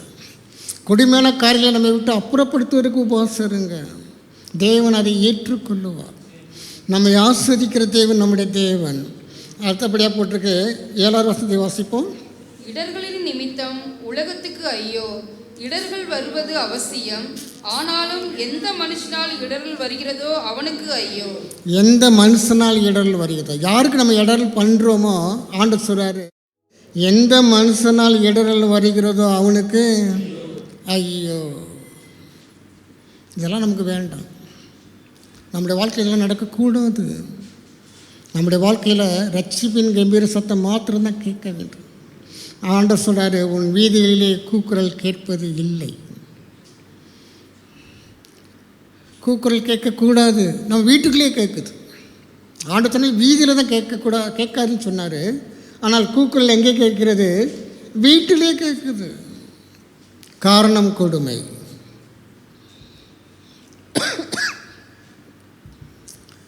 ஆமன் ஒருத்தர் இருந்தான். ராஜா அவனுக்கு முழு அதிகாரம் கொடுத்தார். அவனோட முத்திர மோதிரம் ஆமன் கையில் இருந்ததுனால தன்னை பார்த்து சல்யூட் போடாத மொர்தெக்காய் மீது பயங்கர கொலவெறி. அந்த கொலவெறி எந்த அளவுக்கு இருந்துச்சுன்னு கேட்டால், இவனை மட்டும் அழிக்கக்கூடாது, இவன் குலத்தையே அழிச்சிடும், இவன் கோத்திரத்தையே அழிச்சிடும். மொர்தெக்காய்க்கு விரோதமாக 50 முழம், ஃபீட் கணக்கில் அடி கணக்கில் சொன்னால் 75 அடி உயரம் ஒரு தூக்கு மரத்தை செஞ்சான். 75 அடி உயரத்தை நீங்கள் மனசில் இமேஜின் பண்ணிக்கோங்க. ராஜாட்ட போய் சொல்கிறான், இவனை முத்திர மோதிரம் இப்போ ஆமன் கையில் இருக்கிறது. லெட்டர்லாம் போட்டாச்சு, யூதர் கோத்திரத்தையும் அழிச்சிடணும்னு சொல்லி. ஆனால் தேவன் என்ன பண்ணிட்டாரு? அப்படியே அதை மாற்றிட்டார். மொர்தெக்காய்க்கு விரோதமாக எந்த தூக்கு மரத்தை அவன் செஞ்சானோ அதே தூக்கு மரத்தில் அவன் தன்னுடைய பிரஸ்தாபத்தை காட்டுறதுக்காக தூக்கு மரத்தை எங்கே செஞ்சானோ அவன் வீட்டு கேம்பஸ்குள்ளே அவன் என்னை பகைச்சிக்கிட்டேன்னா இதாண்டா பதில், ஜாக்கிரதை. நான் யார் திரும்பல, தான் வீட்டு கேம்பஸ்குள்ளேயே 75 அடி உயரமுள்ள ஒரு தூக்கு மரத்தை செஞ்சான். தேவன் என்ன பண்ணிட்டாரு? அப்படியே அவன் பக்கம் திருப்பிட்டார். பந்தை விட்டு எரிஞ்சால் அது திருப்பி நம்மளை நோக்கி தான் வரும். இது இயற்கை. நம்முடைய கிரியைகளும் அவ்விதமாக தான் இருக்கிறது. ஜாக்கிரதையாக இருக்க வேண்டியது. கொடுமையான காரியங்களை நம்ம விட்டு அப்புறப்படுத்தணும். அவன் ஒருத்தையும் சல்யூட் பண்ணாததுனால உனக்கு என்ன நஷ்டம்? மொர்தெக்காய் உன்னை பார்த்து சல்யூட் போடலை, அதனால் உனக்கு என்ன நஷ்டம் வந்தது? ஆனால் சாதாரண ஒரு மேட்டரை, நான் யார், நான் எவ்வளோ பெரிய ஆள், என்னை பார்த்து நீ எழுந்திரிச்சு சல்யூட் போடாமல் இருக்கிறியா? உன்னை மாத்திரமல்ல உன் கோத்திரத்தை நான் அழிப்பேன். ஏன்னா முத்திர மோதிரம் என் கையில் இருக்குது. கர்த்தர் நம்மளை ஆசீர்வதிக்கிறது மற்றவர்களை இழிவுபடுத்தும்படியாக அல்ல, மற்றவர்களை நசுக்கும்படியாக அல்ல. அதை புரிஞ்சுக்கணும். கர்த்தர் நம்மளை ஆசீர்வதிக்கிறாரு, அது அடுத்தவங்களை இழிவுபடுத்துவதற்காக அல்ல, இல்லை பழி வாங்குவதற்காக அல்ல. ஒரு சாதாரண மொர்தெக்காய்க்காக அவ்வளோ கொலைவெறி கடைசியில் முத்திர மோதிரம் மொர்தெக்காய்க்கு வந்துடுச்சு, தூக்கு மரம் ஆமானுக்கு. இதெல்லாம் நாம் கற்றுக்கொள்ள வேண்டும். யார் மற்றவங்களை பற்றி நம்ம அதிகம் இம்பார்ட்டன்ஸ் கொடுக்கவே கூடாது. மதிக்கிறியானா மதிக்கட்டும், மதிக்கலைன்னா பரவாயில்லை. அவன் மதிக்கலைன்னா எனக்கு என்ன நஷ்டம் வந்துட போகுது? என்னை பார்த்து சொல்லிட்டு போடாதனால இந்த ஆமானுக்கு என்ன நஷ்டம் வந்தது? ஒன்றும் கிடையாது.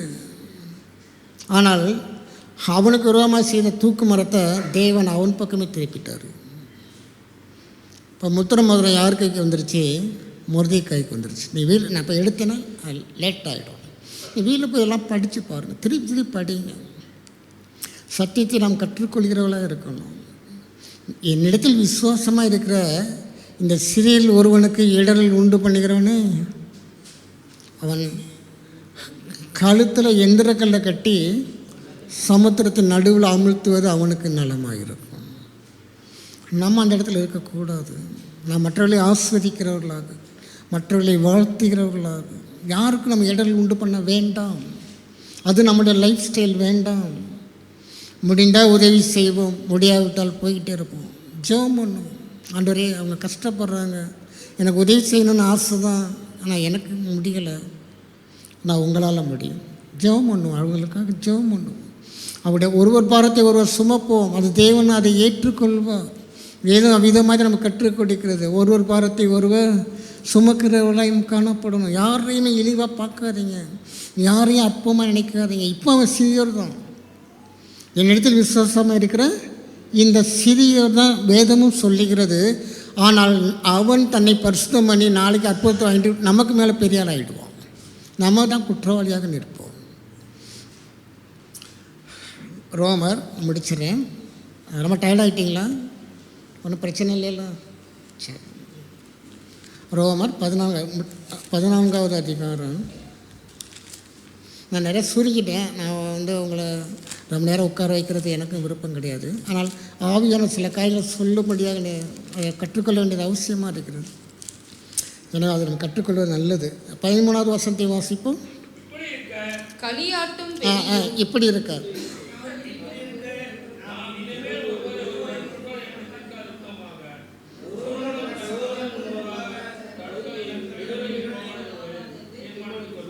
தீர்மானித்துக் கொள்ளுங்கள். ஒரு தீர்மானத்தோட புது வருஷத்தில் நம்ம பிரவேசிப்போம். யாருக்கு நான் இடரல் உண்டு பண்ண மாட்டேன். யாருக்கு முன்பதாக நான் தடுக்கலை இடரல் பண்ணுறது. சிறில் ஒருவனுக்கு இடரல் உண்டு பண்ணிக்கிறவன் எவனும் இடரல் பண்ணுறது. யாரையுமே ஏளனம் பண்ணாதீங்க. பரியாசக்காரர்கள் பரலோக ராஜ்யத்தில் பிரவேசிக்க முடியாது. யாரையும் பார்த்து பரியாசம் பண்ணாதீங்க. இன்றைக்கி ஒருவேளை அவங்களோட நிலைமை தாழ்ந்து இருக்கலாம். 24 ஹவர்ஸில் கத்தை உயர்த்துவதற்கு போதுமானது. அவங்க நமக்கு மேலே போயிடுவாங்க. நம்ம நிலைமை தான் பரிதாபம் ஆகிடும். ஜாக்கிரதையாக இருக்க வேண்டும். தீர்மானித்து கொள்ளுங்கள். அப்படியே ஆவியான வச்சுக்கார் பாருங்களேன். ஒருவனும் தன் சகோதரனுக்கு முன்பாக தடுக்கலையும் இடரலையும் போடலாகாதென்றே தீர்மானித்து கொள்ளுங்கள். தீர்மானித்து கொள்ளுங்கள். ஒரு முடிவோடு இந்த இடத்த விட்டு போவோம் நம்ம எல்லாருமே. ஆண்டவரே, என்னை பரிசுத்தம் பண்ணி கொள்கிறேன். முதலாவது நமக்கும் தேவனுக்குள்ள காரியங்களிலே விக்கிரகங்கள் இராதபடி வேறு சொல்லப்பட்டிருக்கு. பொருளாசை ஆகிய விக்கிரக ஆராதனை. பொருளாசை தேவனுக்கு முன்பதாக விக்கிரக ஆராதனையாக இருக்கிறது. அடுத்தபடியாக நமக்கு நாமே தீமை செய்யாதவர்களாக நம்மை பரிசுத்தம் பண்ணிக்கொள்ள வேண்டியது அவசியமாக இருக்கிறது. மூன்றாவதாக நம் சக மனிதர்களுக்கு கொடுமை செய்யாதபடிக்கு நம்மை பரிசுத்தம் பண்ணிக்கொள்ள வேண்டியது அவசியமாக இருக்கிறது. நம்ம அந்த கீவேர்டுக்கு வாங்க. யோசுவா 3வது அதிகாரம்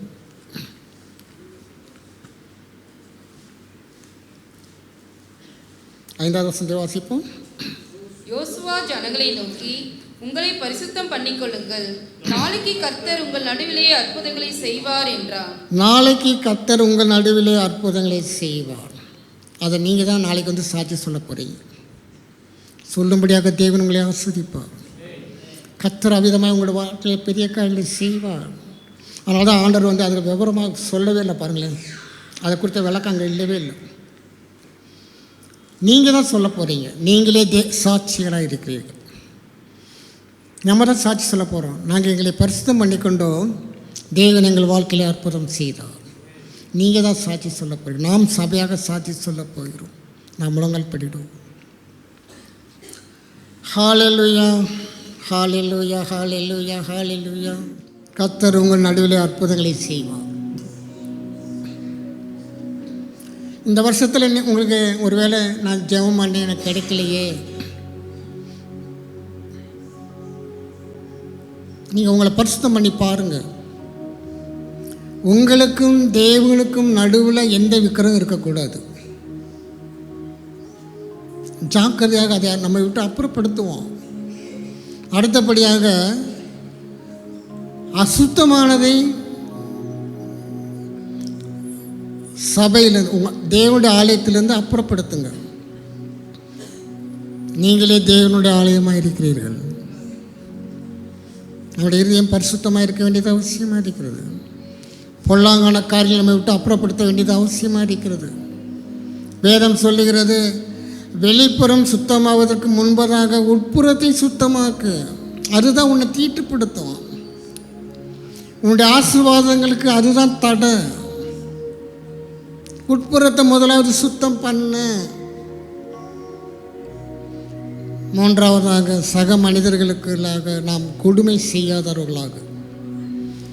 அந்த பகுதியில் நீங்கள் பார்த்தீங்கன்னா அந்த யோனாத்துக்கு அந்த வாசித்தோம் பார்த்தீங்களா, அதில் கர்த்தர் அவருடைய கிரியைகளை பார்த்து தாம் அவர்களுக்கு செய்ய நினைத்த தீங்குக்காக மனஸ்தாபப்பட்டார். நம்முடைய கிரியைகளை கர்த்தர் பார்ப்பார், வெயிட் பண்ணுவார். நம்ம சரியாக தான் மனம் திரும்பி இருக்கிறோமா, நம்ம சரியாக தான் பரிசுத்தம் பண்ணியிருக்கிறோமா, அசுத்தமான காரியங்களை நம்ம விட்டு அப்புறப்படுத்தி இருக்கிறோமா, கொடுமையான காரியங்களை நம்ம விட்டு அப்புறப்படுத்தி இருக்கிறோமா. தேவன் நம்முடைய கிரியைகளை பார்த்து கர்த்தர் சும்மா கண்ணை மூடிட்டுலாம் ஒன்றும் ஆசீர்வாதத்தை கொடுத்துட மாட்டார். நீ எப்படி வேணுமாலும் இருந்துட்டு போ, நான் இருக்கேன், நீ கவலைப்படாத. அது நம்முடைய தேவன் கிடையாது.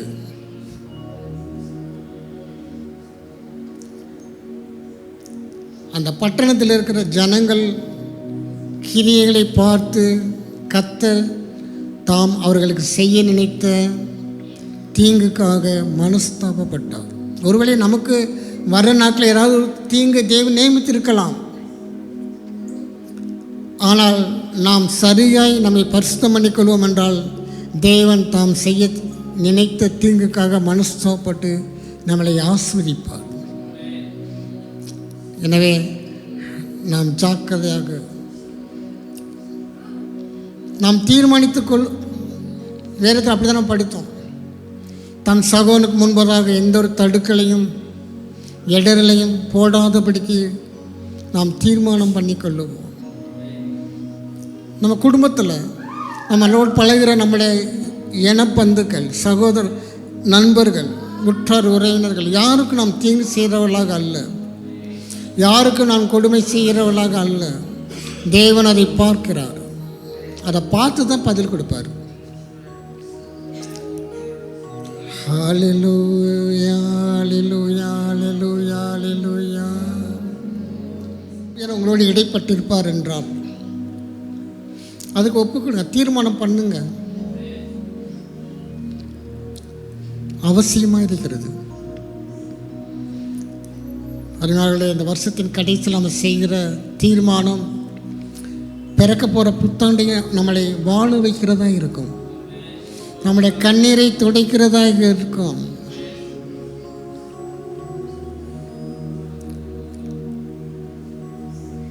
கண்ணீரோடு விதைக்கிறவன் கம்பீரத்தோடு அறுவடை செய்வான்.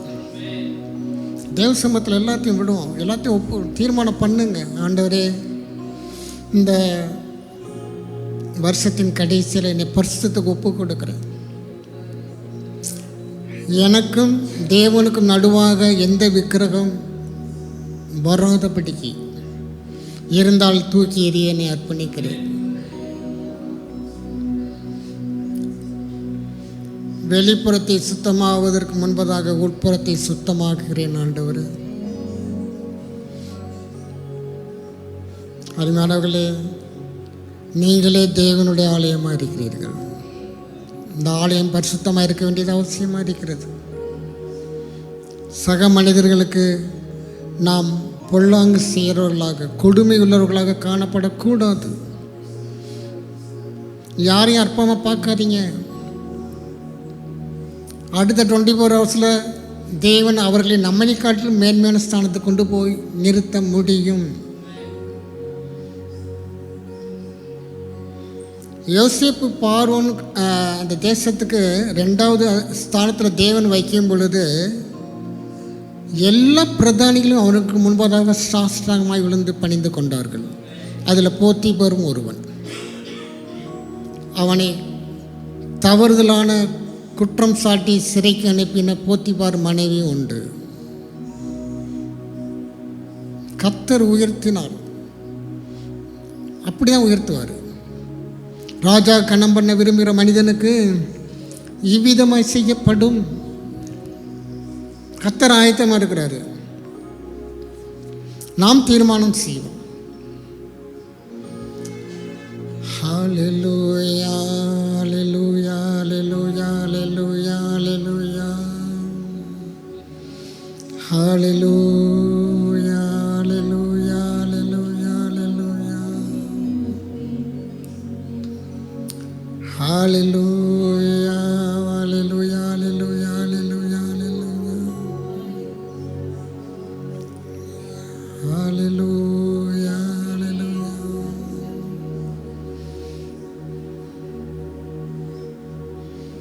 ஹல்லேலூயா. தன்னைத்தான் வெறுத்து தன் சிலுவை எடுத்துக்கொண்டு என்னை பின்பற்ற கடவுள். அதனால நமக்கு நாம் பின்பற்ற வேண்டிய ஒரே ரோல் மாடல் இயேசு கிறிஸ்து மாத்திரம்தான். நம்முடைய விசுவாசத்தை துவக்குகிறவரும் முடிக்கிறவருமாகிய இயேசு கிறிஸ்துவை நோக்கி பொறுமையோடு ஓடக்கடவும். நம்ம போயிட்டே இருப்போம். கர்த்தர் கண்ணீரை துடைக்கிற தேவன், தலை நிமிர பண்ணுகிறவர் என்று வேதத்தை சொல்லப்பட்டிருக்கிறது. எங்கெல்லாம் நம்ம தலை குனிஞ்சு நிற்கிறோமோ அங்கே தேவன் நம்மை தலை நிமிர பண்ணுகிறவர். தீர்மானம் பண்ணுவோம். ஆண்டவரே இயேசுவே, பரிசுத்தத்துக்கு என்னை ஒப்பு கொடுக்குறேன். ஆண்டவர், அற்புதங்களை பற்றி நீங்கள் கவலைப்படாதீங்க. சொன்னவர் வாக்கு மாறாதவர். அவர் மனிதன் அல்ல. சொல்லியும் செய்யாது இருப்பதற்கு அவர் மனிதன் அல்ல. வானமும் பூமியும் ஒளிந்து போகும். தேவனுடைய வாயிலிருந்து புறப்படுகிற வார்த்தையின் உறுப்பு கூட ஒளிந்து போகாது. அது அனுப்பின காரியத்தை செய்து முடிக்காமல் திரும்பாது. உங்கள் கண்ணீரை துடைக்காமல் தேவனுடைய வார்த்தை திரும்பாது. உங்களை ஆசீர்வதிக்காமல் கர்த்தருடைய வார்த்தை திரும்பாது. சுத்தம் விரும்பும் சுத்த ஜோதியை விரும்பா அசுத்தம் யாவும் போக்குமே. சுத்தம் விரும்பும் சுத்த ஜோதியை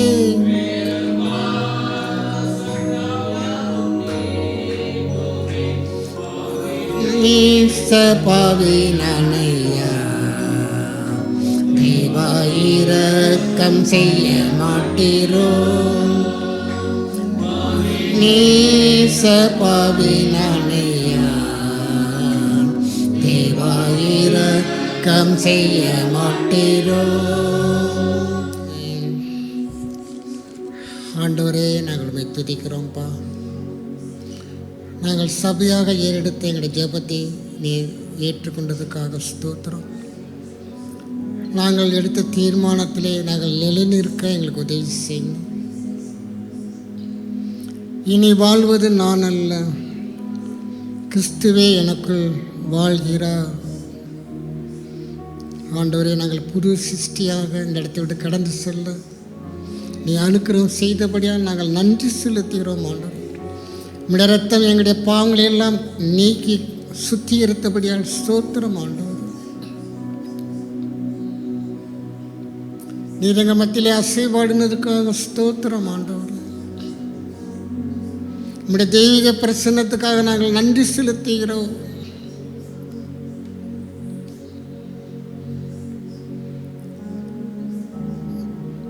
வஸ்திரங்களினாலே தேவனுடைய ஆலயம் மகிமையினால் நிரம்பினதுக்காக ஸ்தோத்திரம் ஆண்டவர்.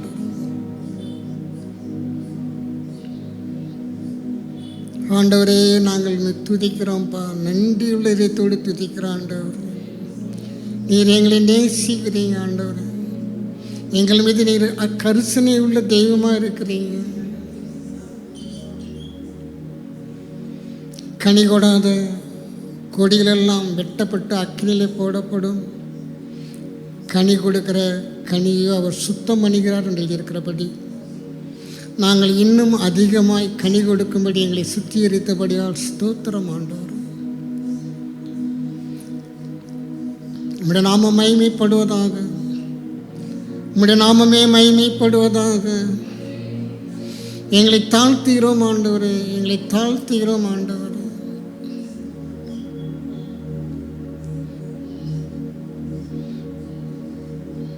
ஒவ்வொருவருக்குள்ளாக இந்த அபிஷேகத்தோடு கடந்து செல்ல உதவி செய்யுங்கப்பா.